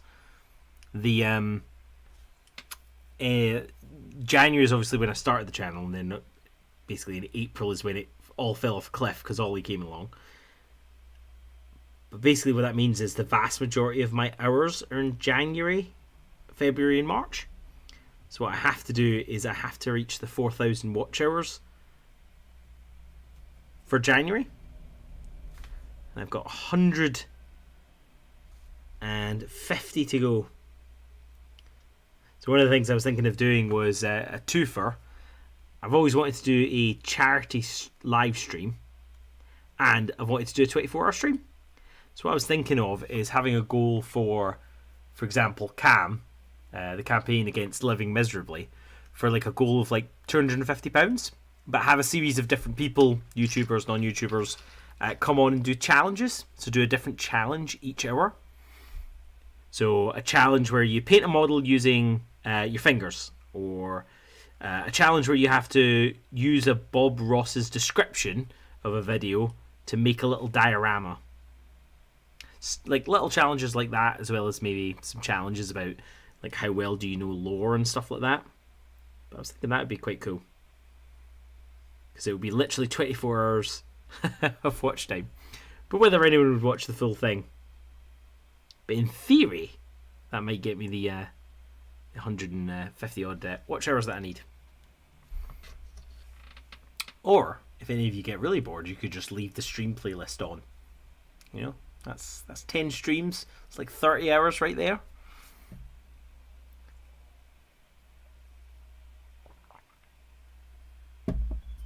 Right, that is the skin contrast on all of them. Let's do no second coats until I have done the first coat on every single one of them. So what do we want to do on these Santa Claus looking chaps? I think a grey, if I can get a nice grey for all the fur. What we've got Null Noil, Basilica Grey. I'll listen to that wonderful AMSR.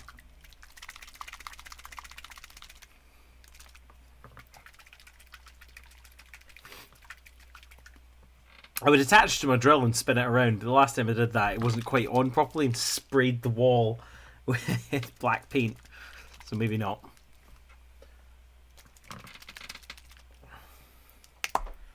Right, let's find out how grey is this. We don't know. Okay. Risk it for a biscuit.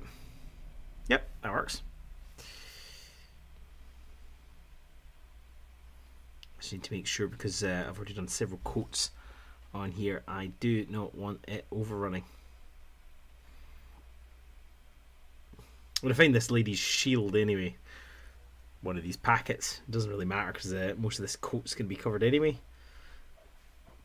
So if it had gone wrong, it would be no good.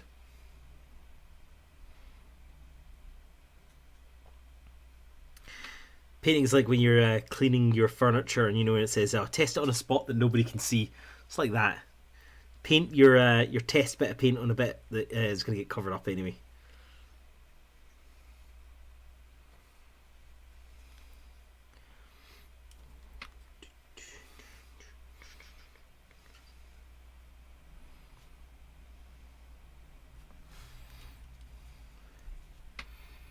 Another sign that this lady might not be on the Beornlings side is her fur is actually like a fur cape rather than just trimmings, apart from the two hands that are from the Beornling kits. So it looks like she suspiciously might have slain the bear as well, which I'm going to guess for Beornlings is probably a no-no.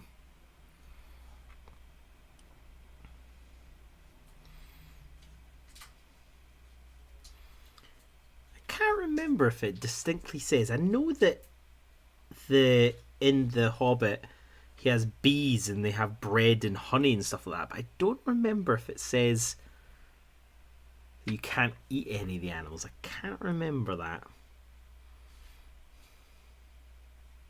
It would seem strange that bears were vegan, but there you go. Maybe.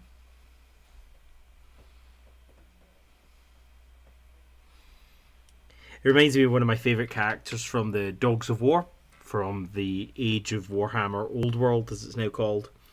There was a unit, and it was they were may or may not have been from the Chaos Wastes, but the main character was called Bjorn Bearstruck, and he was like a werebear.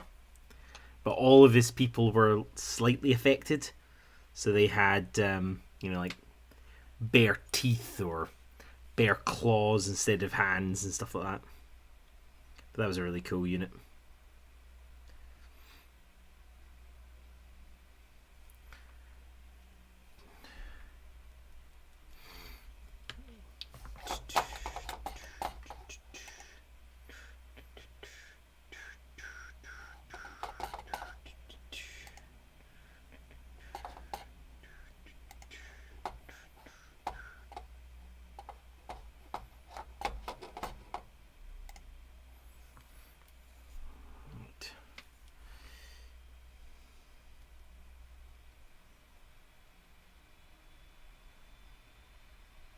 Gonna need to dry brush this if I get the time, because whilst it's okay as a base coat, it's a bit dark. I was thinking more of a silvery grey.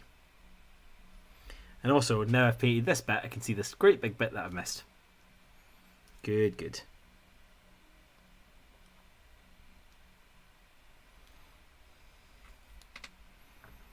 Curious if I could zoom in a bit more with my camera, because that seems pretty far away.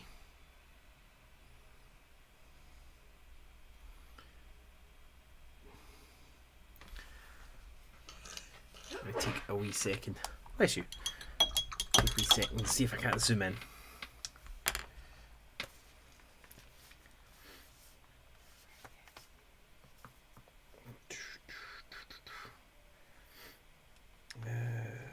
OBS. Zoom in. Bless you.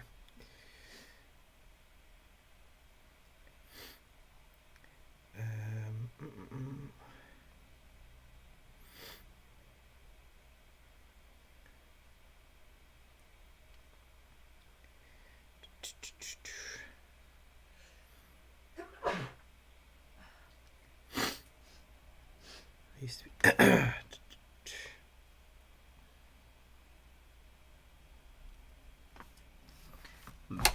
doesn't look like this is zoom. I assume there would be, but if I just drag this bigger, is that the same thing as zooming? Sort of. Doesn't fit in my beautiful frame though. Defeats having the nice frame, but that's more zoomed in. Where does that put my hand? There. Let's move that up. Let's have here, and then if I hold that,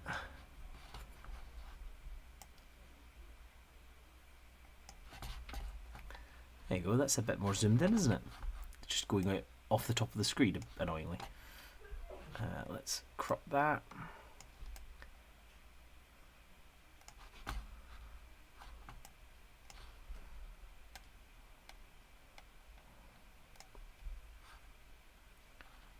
There we go. There you go. That's a bit better. There we go. Lovely. So there is no zoom feature in OBS, but you can make it bigger, and then that way it sort of zooms in. Let me know if it's out of focus, And I can change that. Right, where was I? I was doing the fur. Bjorn doesn't have any fur. I'm guessing he has fur because he's, you know, a giant bear. Rawr.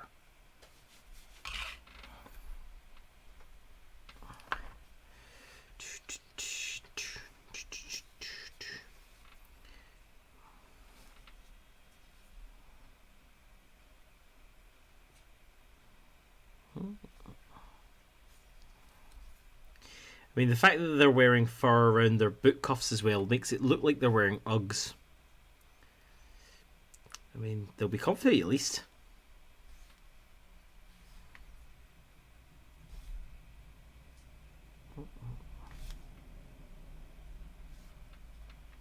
I've used this before actually to do weapons as in the non-metallic style.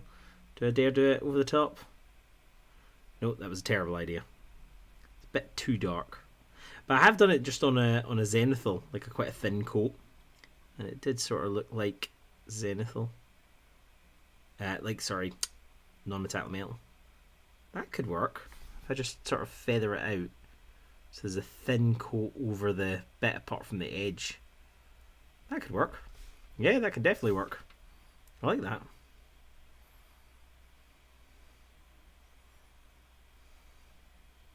But that's most definitely detail, so I should probably be ignoring it for now. So I'll get it right and then move on.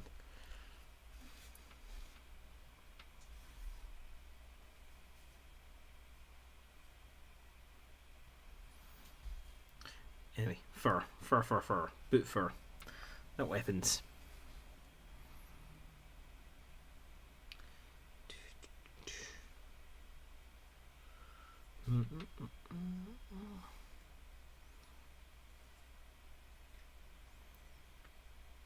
I was building stuff the other day when I was building these guys, and my goodness, I'd forgotten how long building takes.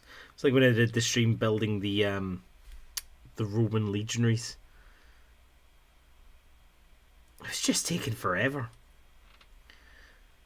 Maybe when someone visits, I'll send them home with them and get them to build them in exchange for doing some painting.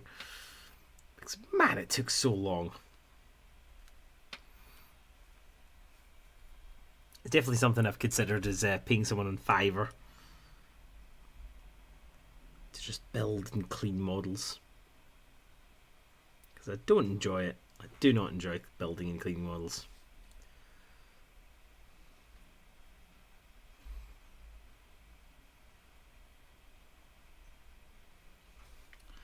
Oh, did I miss any fur on him? Nope. Go.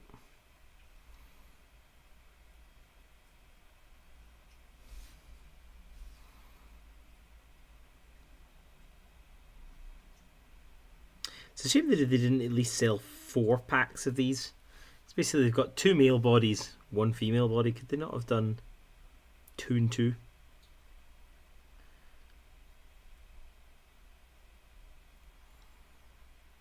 I wonder if it's something to do with, I don't know if they planned it for if you're doing the army list at 700 points, you can buy exactly 15 of them.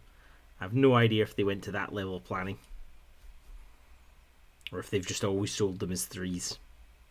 It's like when you used to buy ballistas. It was always 3 in a ballista, and I don't know why. Does anyone else remember when you would go into Games Workshop? It was a red scheme, everything was red. And the prices weren't prices, they were letters. That was a funny way. It was pretty good though, because the idea of it, I think, was to make it easier for them to change prices. So they could just say, well, now all Fs are this much.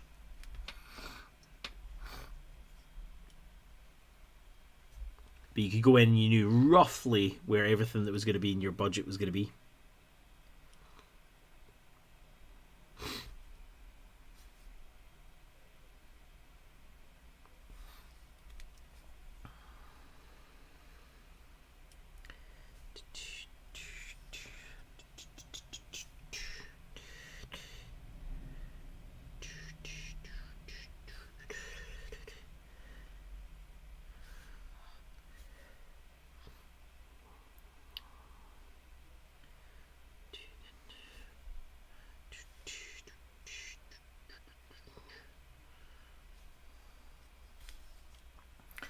If you're watching, let us know what you're working on. What of your backlog are you going to get battled?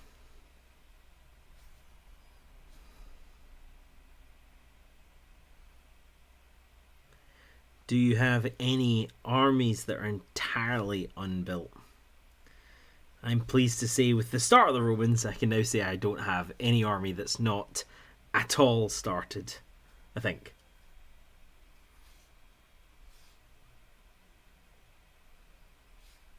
I think I might have some terrain kits that haven't been started. Maybe... Yes, I do. Got some stuff from one of the kill team boxes that has not moved off of its sprue.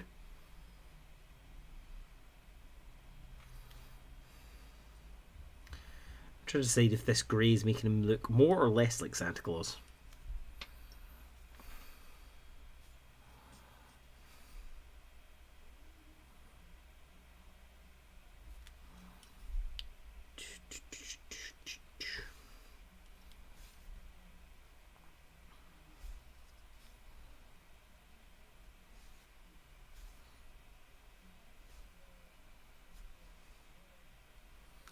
I need to try and find one of my contrast paints of green, I think. What I've got here, I've got blue. But blue just seems too bright for these guys. As opposed to the red, which is really, really bright and absolutely fine.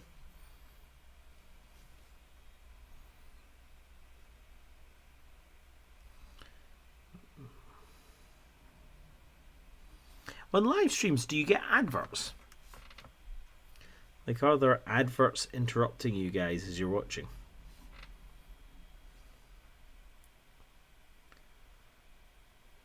I know if a video, if a channel is monetized, they can put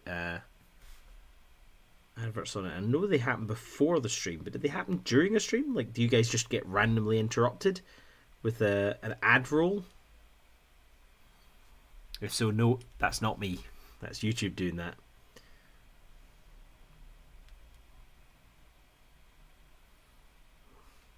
One of my friends just hit the monetization, and he messaged me and said, "Oh wow, look at this, 32 cents." I was like, "Look at that, 100 days, and that's a whole 320." So you know what they say, every little helps, or at least they do in Tesco.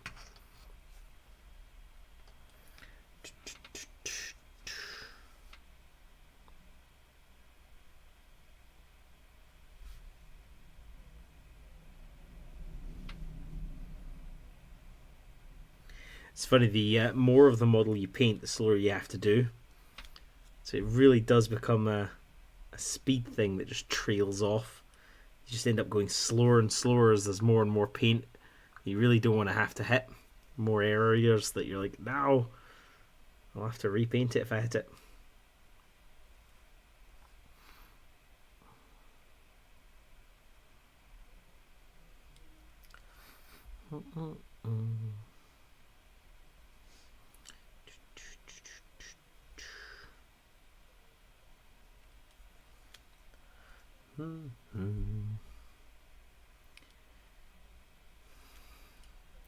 Next thing will be the hair.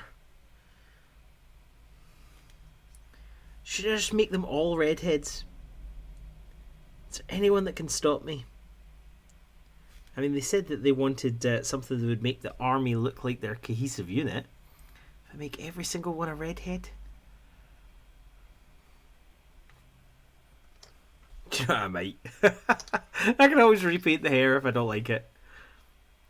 But does that mean I should have painted the bears as redheads as well? I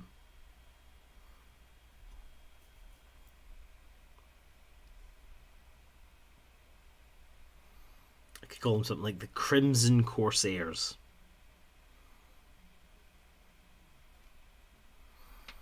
Yeah, that's happening now. That is stuck in my head now.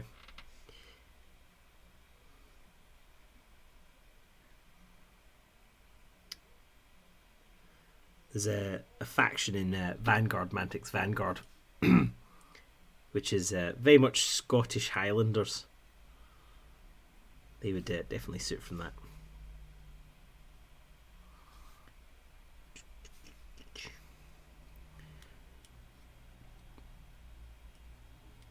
Oops, somehow got contrast paint all over his bow.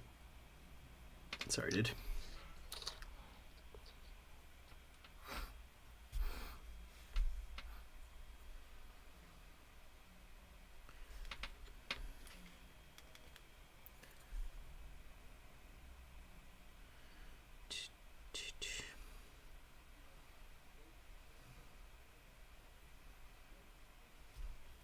I think the browns and creams have dried beautifully. Maybe I should have just done all their boots the same colour.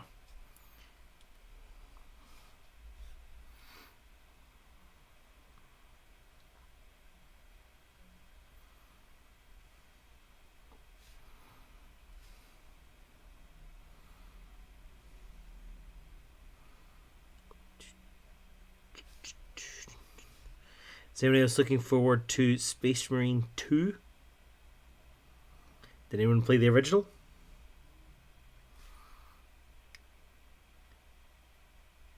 I remember playing the Fire Warrior, which I don't know if they released it at roughly the same time as the original Tau Codex came out. I don't know if that was sort of a planned thing. But I do remember Space Marine, and I just remember the feeling of power that you had when you came up against like a rubbishy little goblin grot unit. And you could literally just kick them or shoulder barge them and they would just go pop. And you proper felt like a Space Marine. The problem with that game is as soon as you started feeling that, they had then to just orcs, which, you know, you could chop up with your chainsword relatively easily. But then to keep the sort of the scale of difficulty going up, you ended up just fighting Space Marines, which didn't make you feel like a super soldier.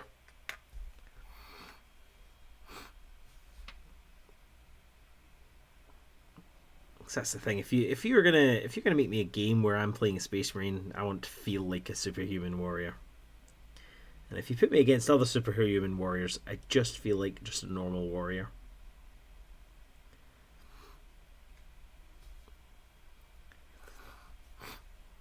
I know that the in the trailer they've sort of hinted it.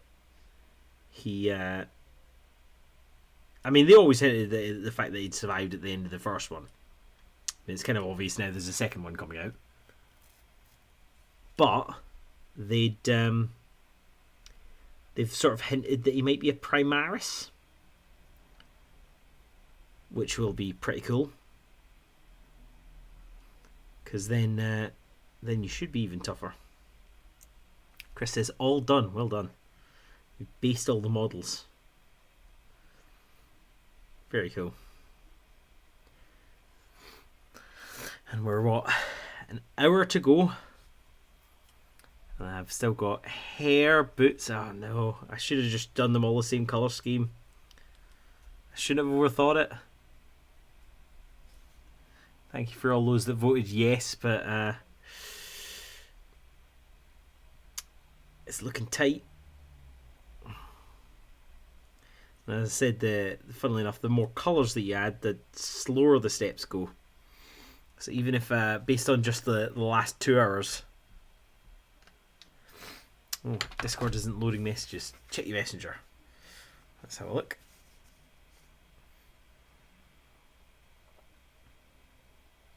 Oh wow, that looks phenomenal. Chris got this custom made I can't remember what it's called, like the flag thing. But they look amazing. This is what I'm talking about. Like, you said that you're not happy with that paint job, but that looks amazing. The point is, you're always going to be looking at it from the tabletop. And they look absolutely fantastic. You don't have Bolg and Azog in your army, though. I'm guessing you've painted those just to have a complete army. So is that every single one of your models for that army painted? Hang on a minute. Where's your troll? I don't see a troll. You're supposed to have a giant troll in there.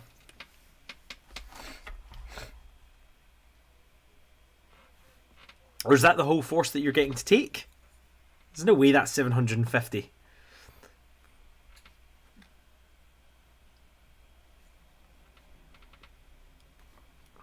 Is she done? Missed a bit. Peacekeeping.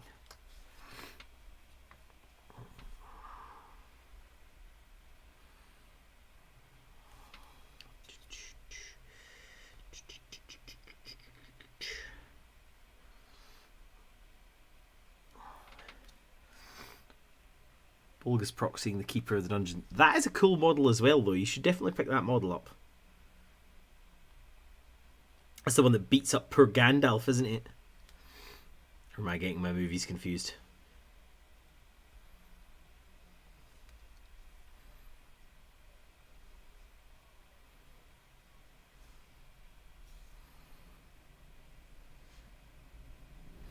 I know one of the other armies we were considering running was Gwaihir and a bunch of eagles. Basically, sometimes you're lazy when it comes to gaming, and all you want to do is move the fewest number of models possible. That's the reason that I got the ogres originally in the Age of Sigmar, and then moved on to giants. Because with giants, I can run 3 models and it counts as an army. Good, good. It's a good way of compromising. If there's a game people want to play, you don't want to play it, buy an army that means you'll either win or lose really quickly with very little effort. Sometimes having long periods of downtime between your turns can be obviously a bad thing. But if you use it sneakily, it can be a good thing.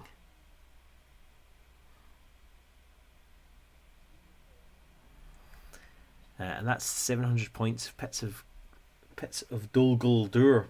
Wow. Damn, that's a lot of models.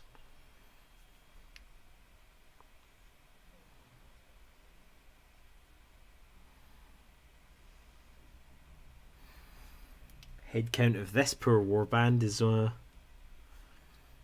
was it 15 of the guys. The bears are included in that, so 17 models total. Eek.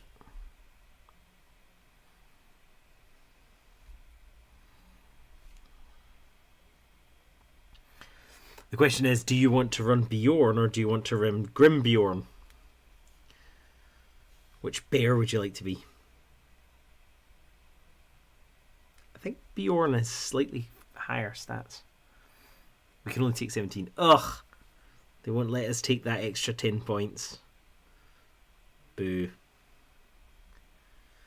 I mean, that makes it easy to divide. 8 each. It's not like I was not going to leave... It's not like I was going to leave one of those models unpainted.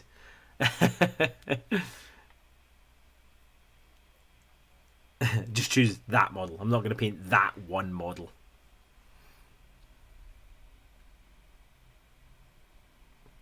Yeah, and the 750 points, because it's 350 each, we're exactly short one model, unfortunately.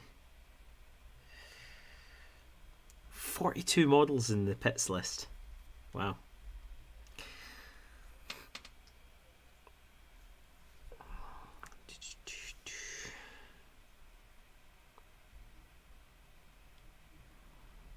think I've probably let this marinade in the ferrule just a little bit too long. I'm going to regret not washing this out sooner.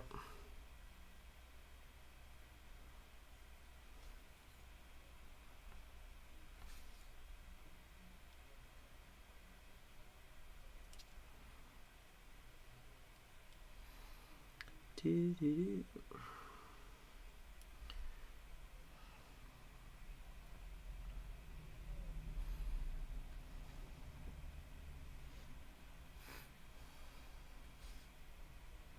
trying to think of the highest model count I've ever run. It's gotta be a Skaven list. It's gotta be. Used to run like 200 slaves because they were just ridiculous. I think they were like 2 points a model or 1.5 point a model if you didn't give them a club.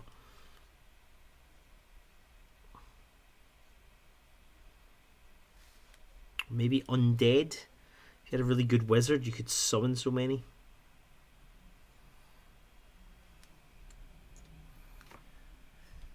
still want to get those the Witch Hunter models that they released for, I believe it was for Underworlds.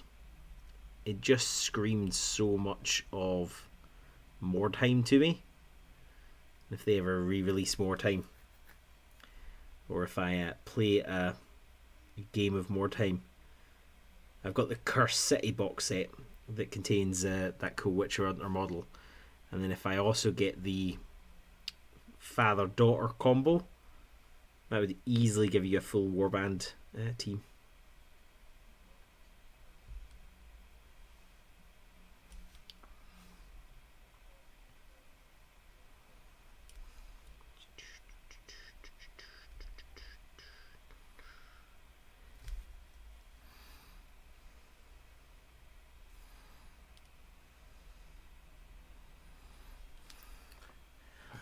Okie doke. I think that is the black on everyone. Cool.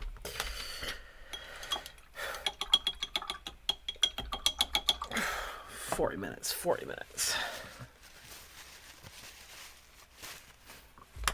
It's one of the things that after sitting here for what, 2 hours and 10 minutes? 2 hours and 2 hours and 10 minutes. I'm like, geez, trying to paint these guys at speed for that amount of time is tiring. Imagine trying to do it for 24 hours. Could I do it? Could I paint for 24 hours solid? That's what I'm saying. I would try and mix it up with challenges, so do like a building challenge, maybe a bits box challenge. I quite like the idea of I bought tiny little frames from, I don't remember where it was when we were out the other day, but I was thinking, you know, the page that has the weapons for each different army, I think that would look really good. Occasionally you get people that have done, and again it's something I want to do, where they just take a model still in sprue, like a Space Marine still in sprue, they'll paint it and then stick it in a frame and put that on the wall. I was thinking something similar to that, but have the page where it shows you the armory of the force. Again, that to look nice, I think could be quite fun. Right. I am after that one. Does that count as an easy win already? Do I want to go for another easy win, or do I want to do another difficult colour? Let's do another easy win. Might regret it later, but for now, let's just go for the easy wins. So, redheads. They're all going redheads. Apart from Beorn, which I guess might go black hair.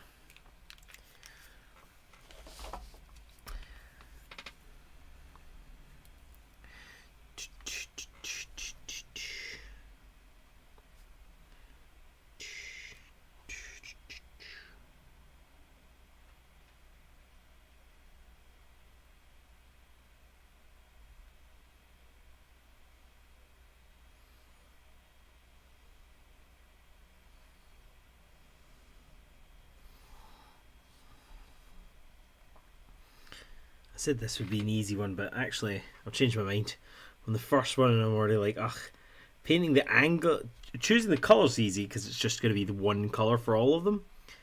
But painting around each head type and not getting it absolutely everywhere is going to be the hard part.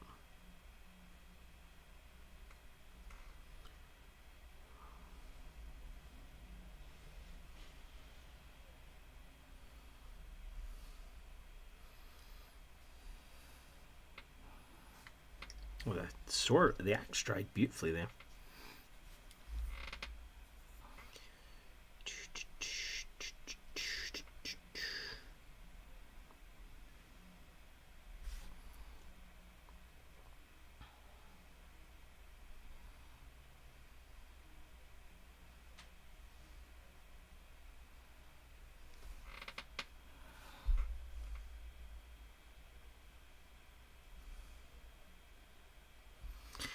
To be honest, I'm surprised I've got so little purple on these guys. For my Dread Ball, I basically have purple in every single team.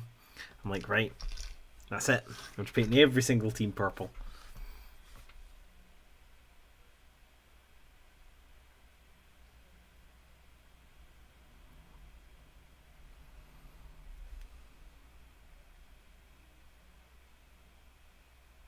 That was one of the good things about doing the OneDrive Overdrive tournament, is because they just released the core box and that was it. I could say that I had a game where I had 100% of the models painted because I painted them all because I had enough for me and my friend because we both went to the tournament.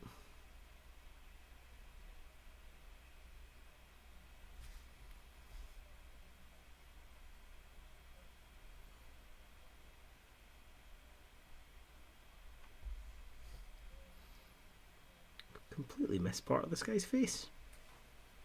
He's gone white enough that he's seen a ghost. I know they say that redheads are anemic, but that's ridiculous.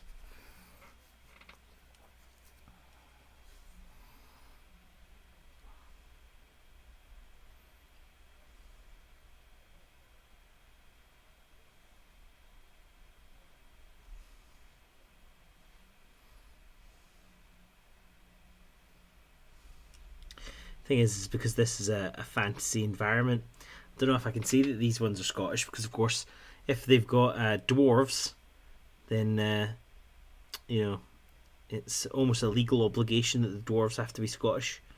So since these aren't the dwarves, are these Scottish? Sometimes I do wonder if they got Billy Connolly to play King Dane in The Hobbit was partially to live up to the stereotype of dwarves are always Scottish. Like, is that why they asked Billy Connolly to do it? He does get points for one of the coolest mounts, I think. I mean, who doesn't want a big pig? You can have a big pig too. Hey.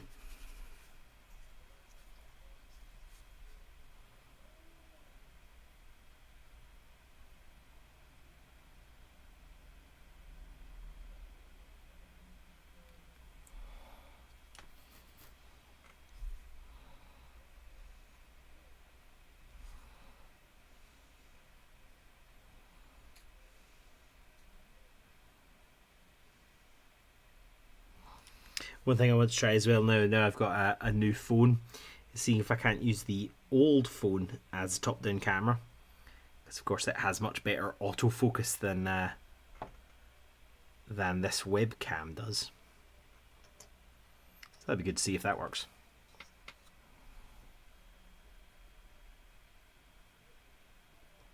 We might also be able to see, because this is a nice light colour, we might be able to see what I was talking about where the paint just suddenly retreats from where you're painting for no apparent reason. I'll be able to see where the white just shows through.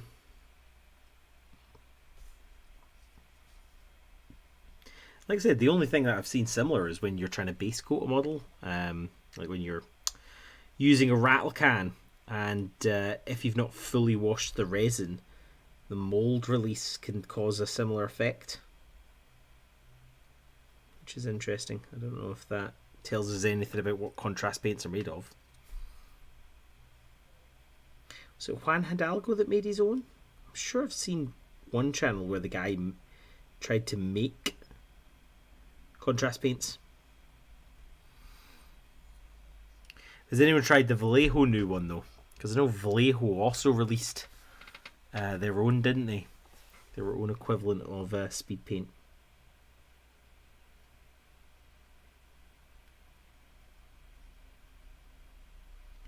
I don't know anyone personally that has it yet.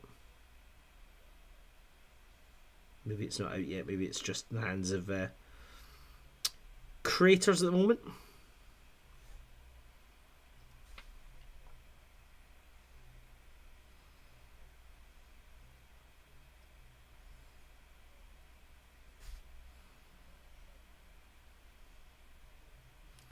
It's interesting because I actually thought it'd be like a similar sort of thing. I thought they'd be, sort of the same bang when Vallejo brought theirs out that there was when Speed Paint came out, but that doesn't seem to have been.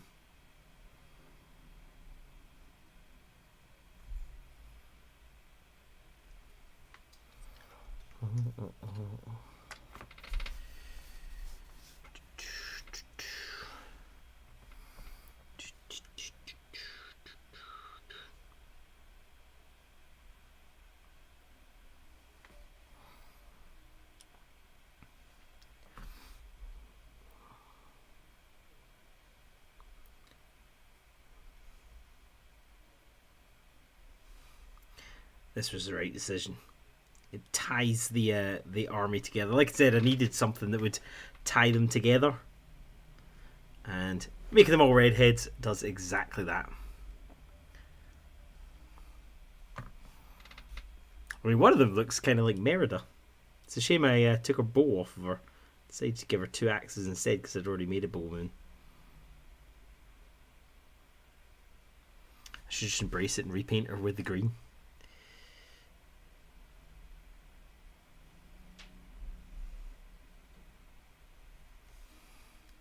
If you could change your fate, would you?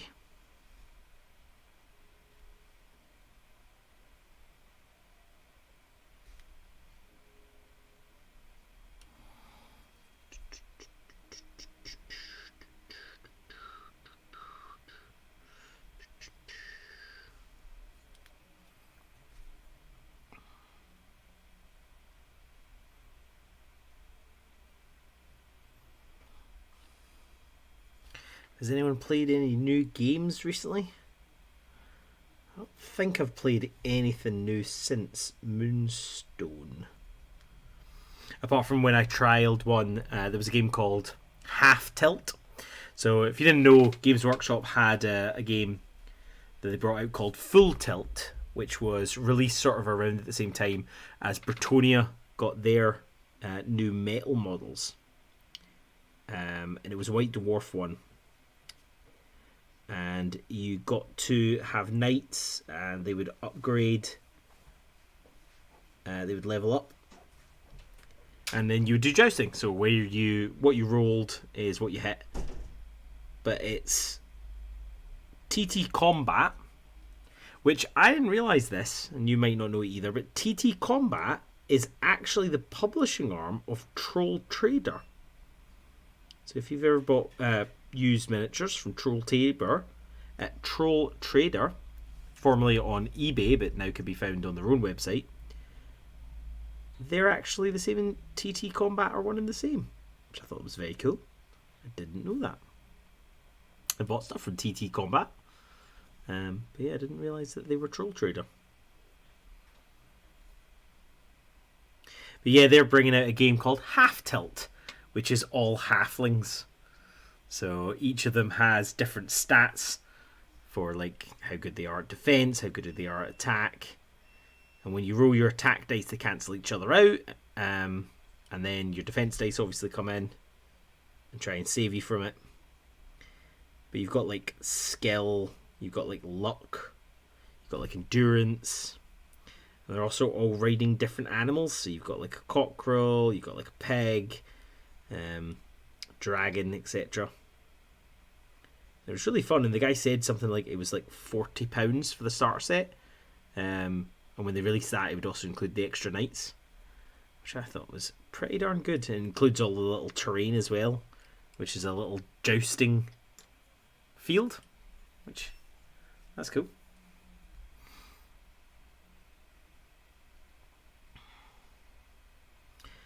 On my heart, sweetheart, fantasy.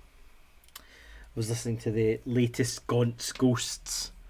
It's one of those annoying things is Toby Longworth, fantastic narrator, and the poor guy just gets shunted around wherever Games Workshop need him. But the frustrating thing is all I want him to do is finish the Gaunt's Ghosts before moving on to another project. But he jumps around, doesn't he? Because like if the new Horus Heresy's ready, then he's got to record that. And you're just like, come on, man, stick on the one project.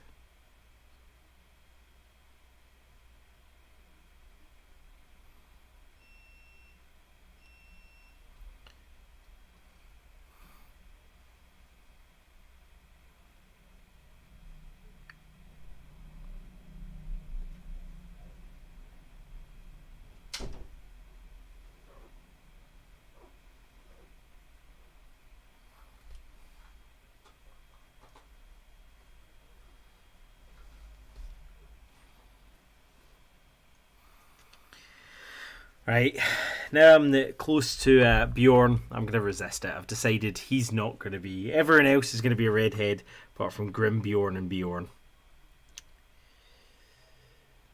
A big red Mohican would be cool. But I didn't do the bear as a redhead. So that would require repainting the bear, and I do not have enough time to do that.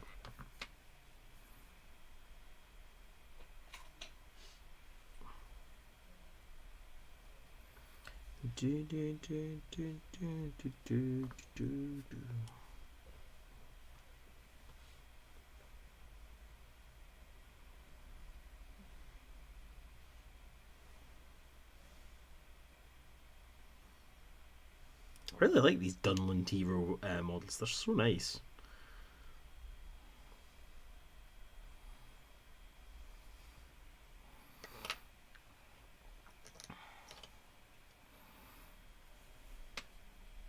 I'm not even 100% sure which faction for the four. I assume they're evil, and I assume you run them with the wild men, which are the ones that invade the Rohan.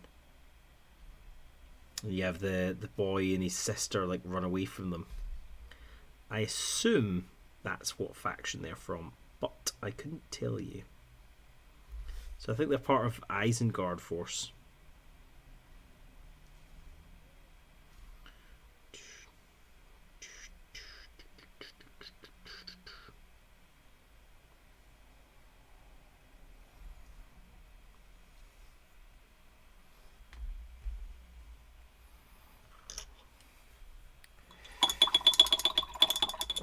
Right. What extra black do I want? In fact, do I have a black? Do I have a black? I do. Contrast Black Templars. That can be his hair tone. Bjorn's hair colour.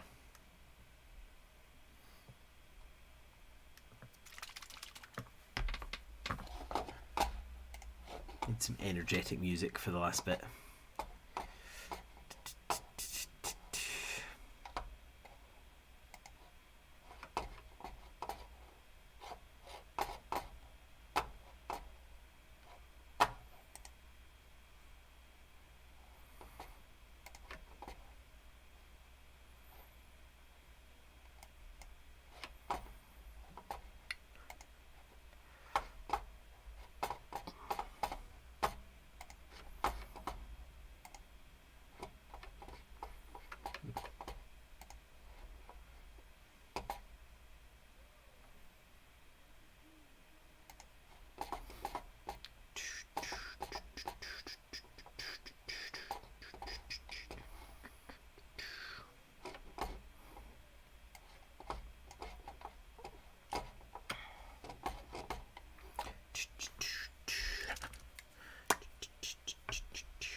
A band called Crash Adams that I hadn't heard before. They did a YouTube ad, and that's how I found them. Which is not the first time I've found a band actually through YouTube ads of all things. And I don't mean like they were the backing track to an advert, like you, for example, if you listen to John Lewis, you might find a bit of music that you like. No, I mean literally they had taken out an ad, and the ad was just their music video. I mean, heck, do what you got to do, I guess.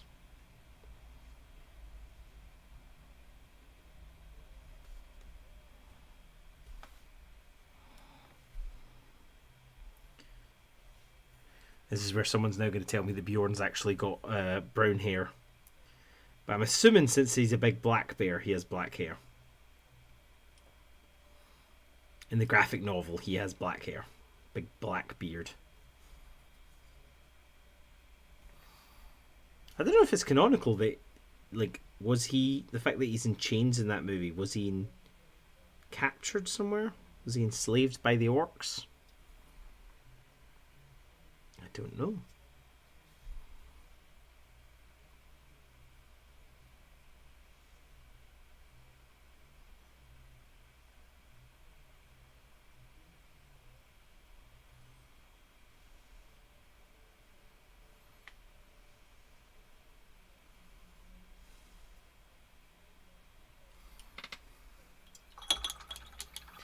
So I need to do my part 3 of techniques for using speed paint and contrast. And one of the ways that I saw used was done by the speed painting coach, or the painting coach I think he's called actually, not speed painting coach. And what he did was he put tons of paint, of the contrast paint, basically flooded the area, and then he used medium to wash away the vast majority of it to leave like a glow effect. I thought that's a very cool technique. Not seen that one before.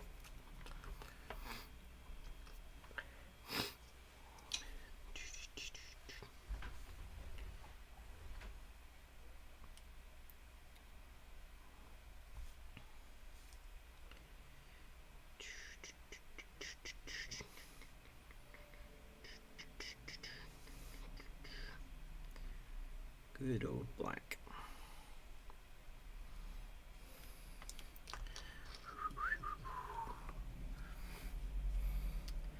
Half an hour. Oof. It's going to be close.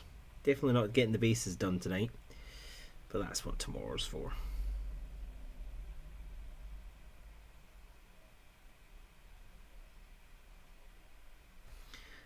As long as they're done by Sunday. You can always do an all-nighter getting them finished, but I don't think there's that much left to do on these ones.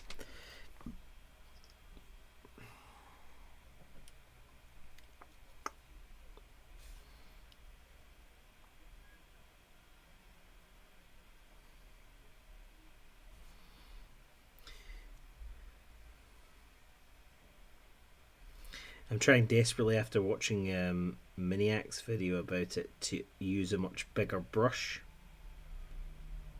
Because basically you're not supposed to paint with vast majority of the brush. The vast majority of the brush is the body of the brush, and it's meant to be used just for actually holding the paint that you're going to add on. So realistically you're just supposed to be really painting with the tip. So what that means is you've actually got a nice big reservoir of paint, so it's not drying on your paintbrush constantly. It means you can get nice smooth flows, and I am definitely still working on learning how to do it, but I can tell you it definitely does help. It definitely makes a difference. So if you're struggling to paint, as bizarre as it sounds, try a bigger brush and you might be surprised with how you get on. So I don't know about you, but the problem I've often had is what you find is the paint just dries straight away, and then you're just stuck with a really messy thing.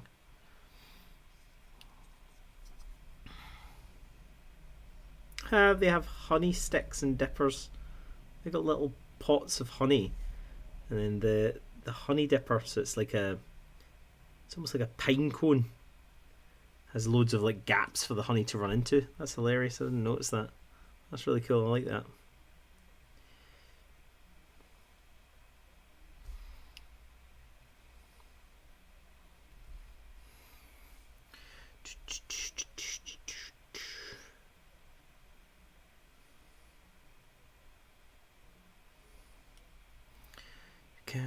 Favorite can.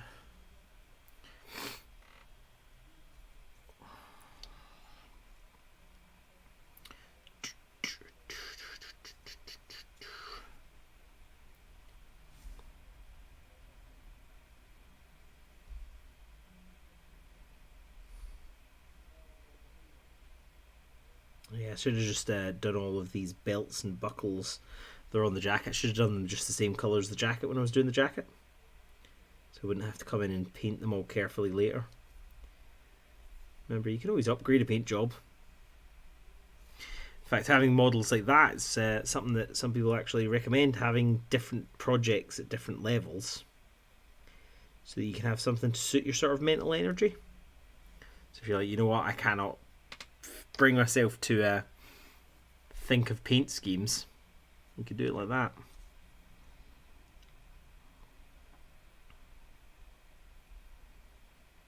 Finishing off models or upgrading models that you've already started painting.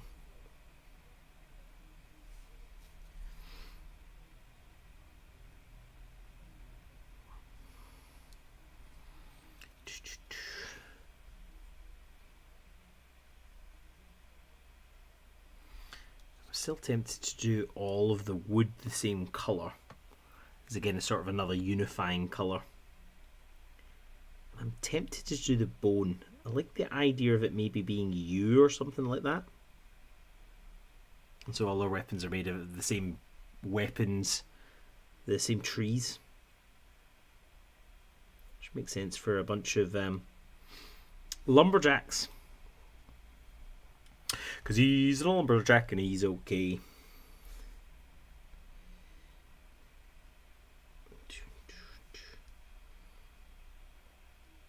It's interesting though, because Grimbeorn has actually quite a lot of jewellery, but these guys don't seem to have any. Maybe that's because he's the chieftain.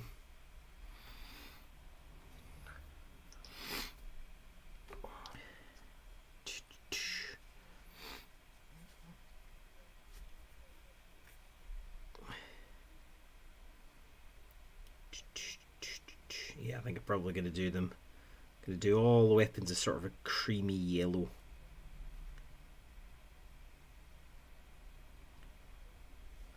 Because then it'll sell the effect, hopefully, that they have the same maker of weapons. The other option would be going for like a chestnut, but I don't think I've got a... I think I definitely had a contrast that would have been the perfect colour for it, but I think I might have used it up. Because I don't know about everyone else, but when I find a colour that I like, I'll just stick with it. I'll just keep using that colour over and over and over again.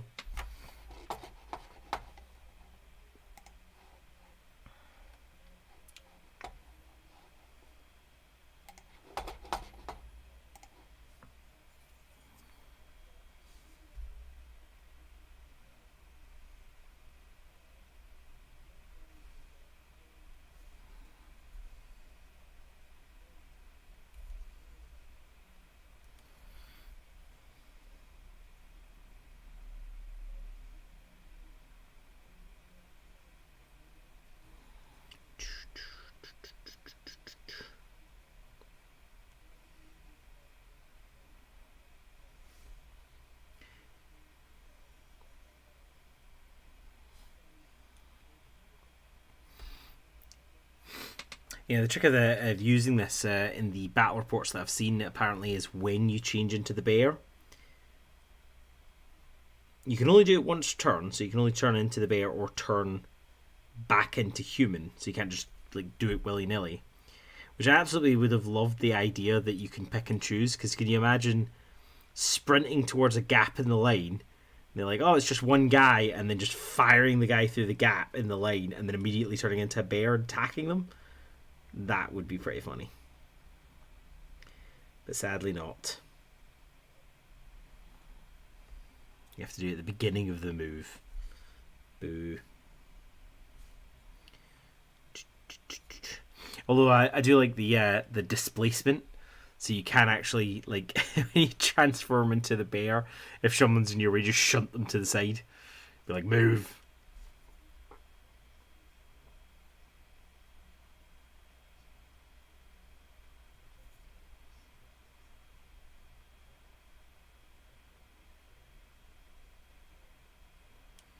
And if you're using the Legendary Legion, which restricts your list, Shock Horror restricts your list.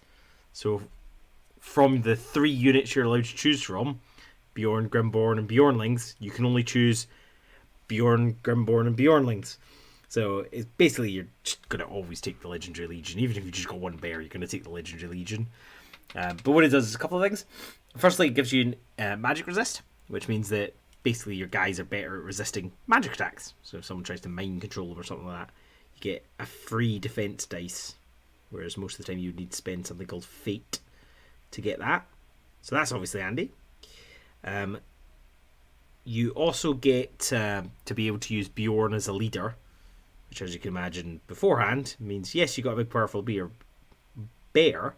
but it means that you can't use his like auras, so you can't use his leadership, or you can't use him to like move your troop forward. So again, that's great. Both bears can transform at will. Normally what you have to do is roll a dice, which seems a bit odd to me, but there you But the major thing for me is the fact that the bears get something called monstrous charge. So monstrous charge means that if you charge a model, and if you win a fight, then you get to knock them prone, which means when you're doing damage, you roll double dice. However, you cannot normally knock over anything that is basically bigger than you are. Now, the bears are pretty chunky, but they're not the biggest models. However, if you decide to use the Legend of Legion, monstrous charge means you can knock pretty much anything on its arse, which is pretty great.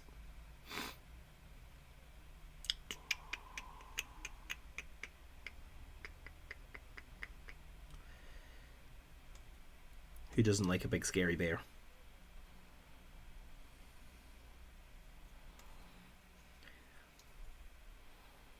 I can't remember if the dwarves and the hobbit reward the bear for his participation. I don't know if they give him gold or anything like that. I don't think he'd probably want anything. Because he's the one that actually bears Thorin to safety when he's wounded in the Battle of the Five Armies.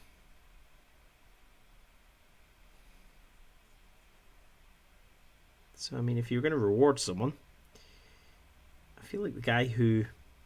Well, he doesn't save your life, unfortunately, because, of course, he doesn't survive. Spoilers. But at this point, I'm sure you will have watched it. If you're going to ever read or watch The Hobbit, I'm sure you will have read it or watched it by now. So I think we're safe. Speaking of spoilers, the one I'm trying to avoid at the moment is Thor... not Thor. God of War Ragnarok. Never seen a clip about the first God of War, and now this blooming one won't stop popping up everywhere. So I'm trying desperately to avoid any spoilers for that. So please don't spoil it. But I really like I know that people were complaining about the design of Thor. Absolutely love it. I think it's great. Big, chunky. Not Liam Hemsworth. What's his name? Oh God, I forgot his name. Or is it Liam? No. Oh, I can't believe I've forgotten his name. Because Liam Hemsworth's the one that's taken over from Henry Cavill to do The Witcher in season 4, isn't it?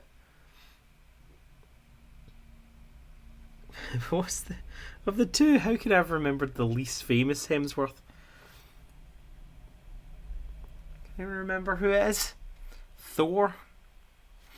What the actor's name is? Something Hemsworth.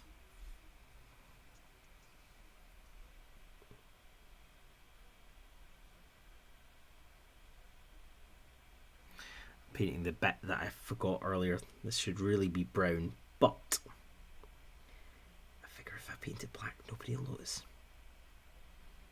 They'll just think it's the brown in shadow.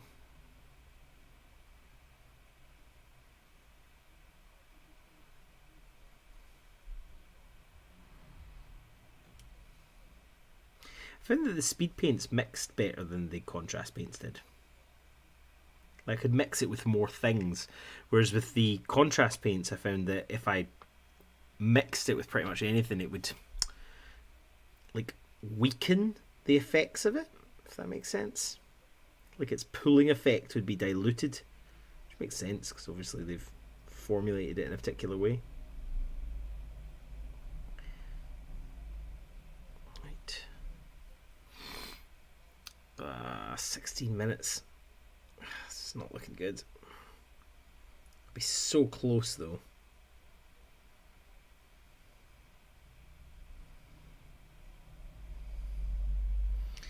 This is why having a pre-plan works. If I'd just made the decision straight away, hey, all of this is going the same colour, that all of this is going the same colour, I think I would have been a lot further along than I am now.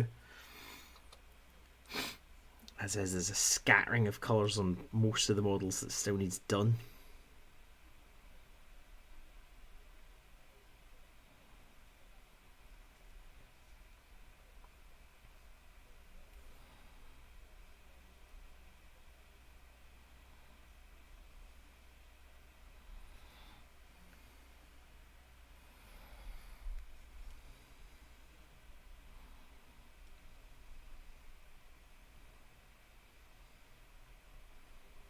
Yeah, it's been a long time since I was excited for a video game to come out.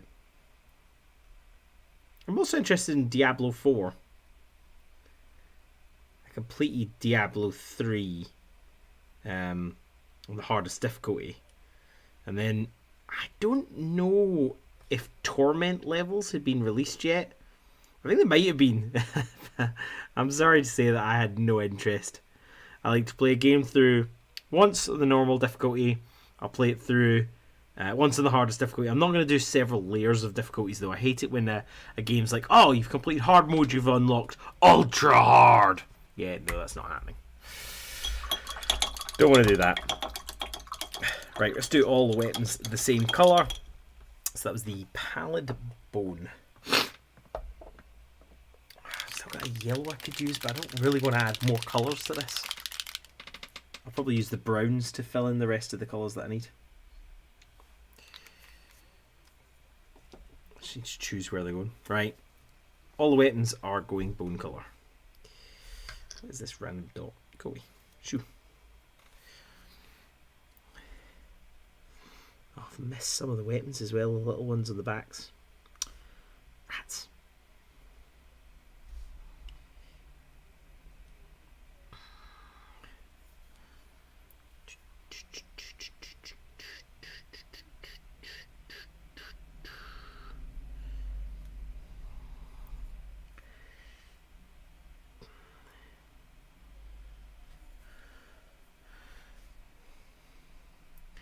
Probably come back later and do some highlights, and when I'm doing those highlights I can also cover up all the bits where clearly the darker colours have splashed onto this, which means the bone colour's not actually going to cover it very well, but that's okay.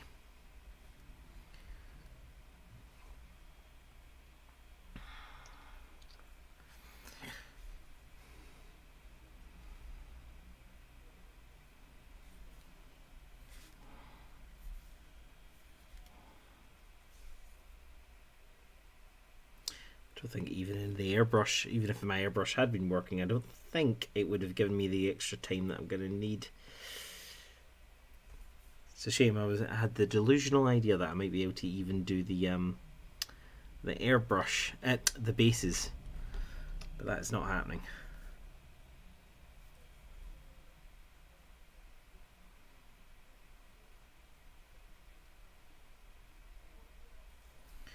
Yeah, one of the things that that really helped me pick up the painting was to like lower my expectations, stop looking at Instagram quite as often, looking at these amazing paint jobs and going, that's what I want my model to look like.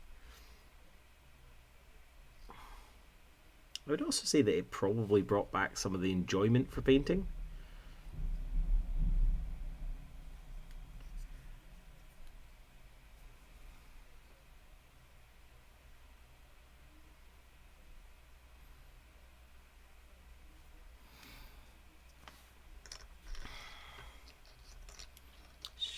On her back. I'm gonna have to check the back of the models first. I think all of them need now painted.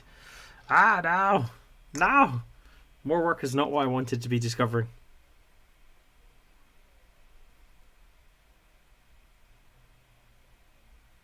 I was in a weapon shop called the Armory at the weekend, which is pretty cool. But they were all sold out. I was wondering if they did a Frost. What's it called? God of War. Frost something or other. Kratos' axe. They were sold out. Probably they do 3 different versions, so I'll need to look into it. But they haven't delivered what I have ordered yet.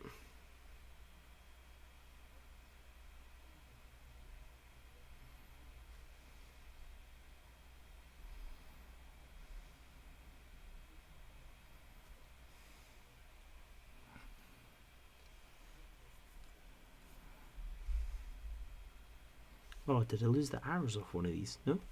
Oh, good. When a weapon like this snaps, it just fills you with sadness because you just know it's too small to pin. And you're just like, oh no. But I find that green stuff and super glue works actually pretty well. the super glue just sort of reacts with it. It does something kind of funny to it, but in a good way. Like, makes it much stickier and harder, quicker. So if you ever need to do something like fix this bow, I don't think you could tell that I snapped that off. Until I inevitably catch it now with my hand and snap it clean off.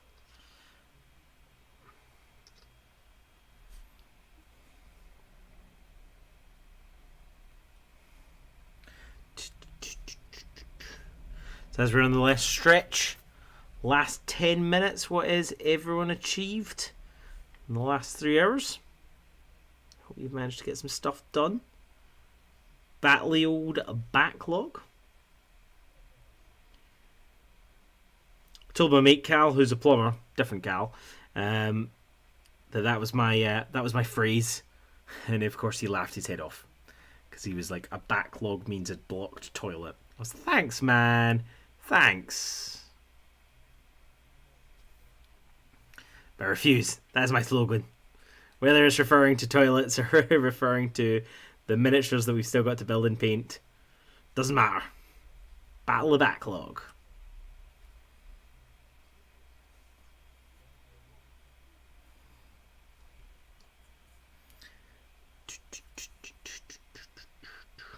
Oh, I forgot to check for the little axe as well. Yep. Guarantee you on every model that I haven't checked for a little axe, they'll have a little axe. Anyone I haven't checked won't have a little axe.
So we got some cool gaming plans ready for the holidays. Matt always goes back for the Christmas holidays, so he always plays his brother. And they tend to play like 10-hour long games of whatever game Matt has recently bought. My brother's not really into war games. He's a video game player, but I'm really bad at video games. We don't tend to play very much. Whereas he's not really into war games. It's funny that, isn't it? I had a nice lady on my course, and she was a nerd through and through, but her parents, neither of them are nerds. They're both like, whatever you want to call them, not into this kind of thing. And you would think that sounds exciting, but that actually made me terrified, because that means if that way round can happen, does that mean two nerds can have a non-nerd? That is a scary thought. What if my kid doesn't grow up to enjoy wargaming? That'd be horrifying.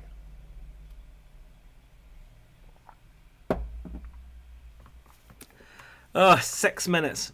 I reckon I can do one more colour in those 6 minutes. So sadly, not enough, because several of them, I think I need at least 2 more colours. So this person has boots and details. Oh. And that's before I paint any details. Do any second layers sort of thing. What colour? So we've got grey, we've got red, we've got cream. He's already got so much black on him.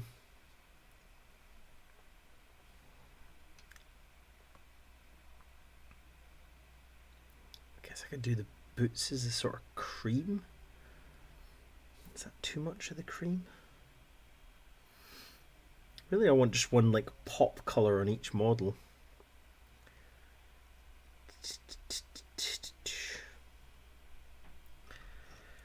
Oh, I don't know. I've got decision paralysis. Hardened leather, that's where the speed paint was.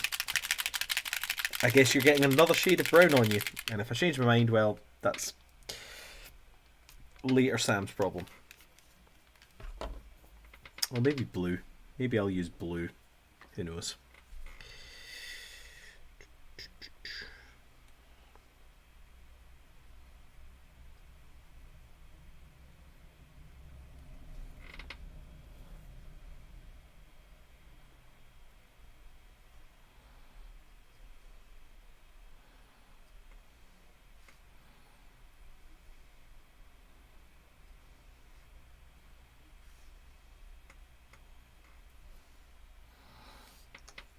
Yeah, this reminds me of Snake Bite that we were talking about earlier. That's nice.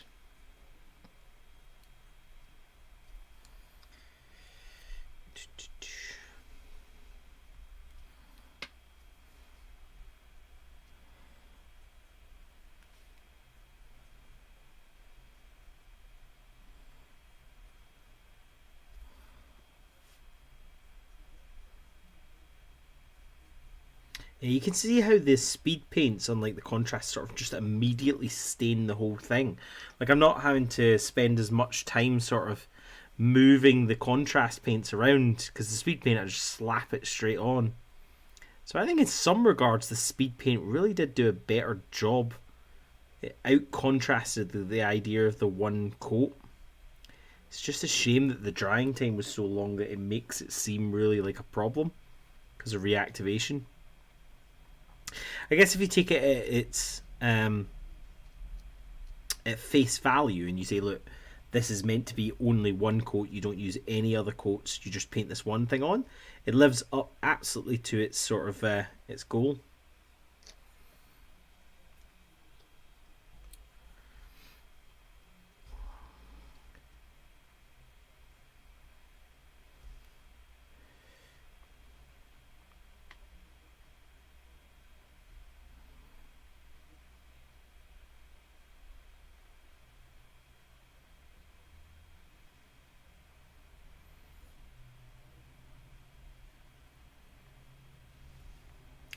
Technique that I've been wanting to do when I've been talking about this like painting less sort of thing is I want to spray these with like a sort of lurid color, one that's really hard to like miss, with the sort of idea of if you still can't see that really lurid color after you've done all the painting, then clearly that spot really isn't noticeable.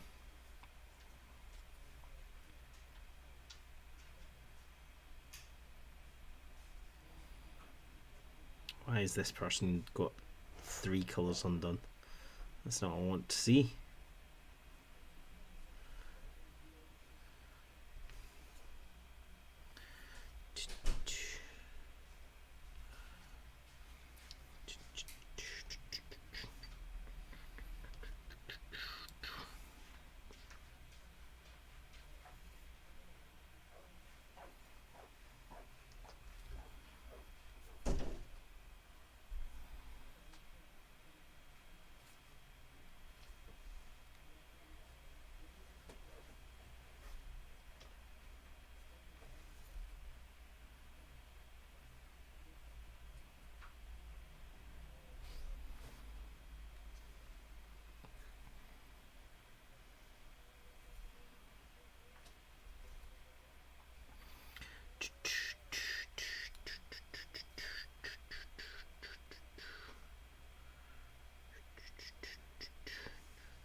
start getting that last colour done.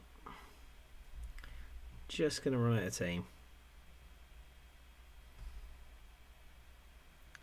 That's okay, because I didn't get to do the basing either, so I'm not like just one colour off, although it's infuriatingly close.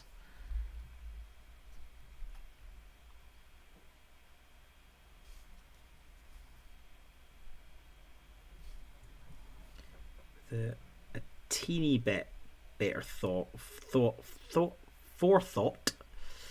I could have made sure that I had the correct colours. Because I think this would have actually looked better if I'd done it just that little bit more unified, a little bit more duplication of the colours.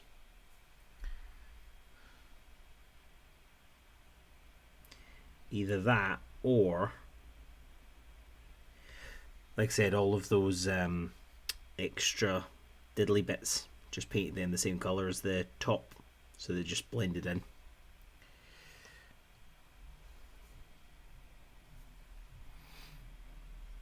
We've got to paint on the sky. Trousers.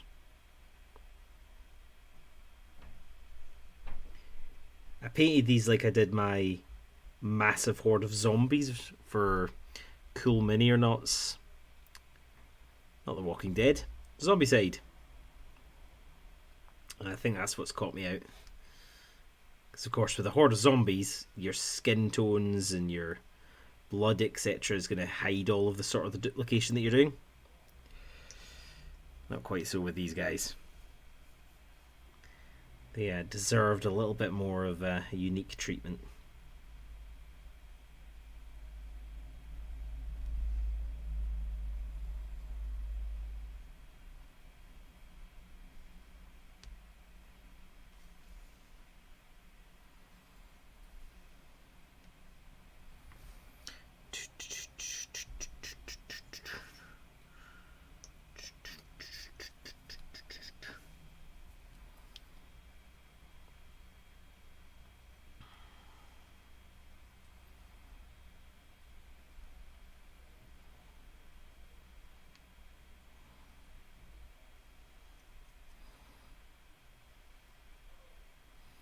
We started a few minutes late. Going over a few minutes is fine. I want a full 3 hours of getting these models done.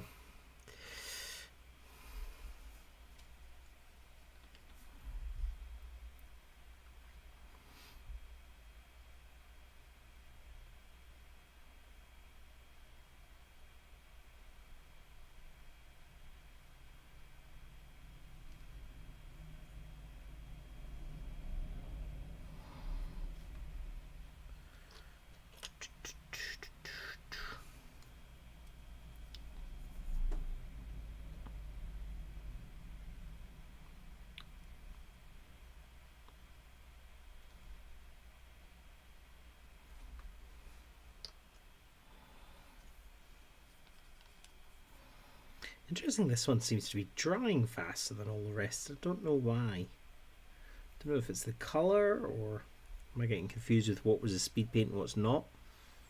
This one definitely is seeming to dry quicker. It's got almost, not stringy, but it's definitely coagulated. It's definitely squished itself together.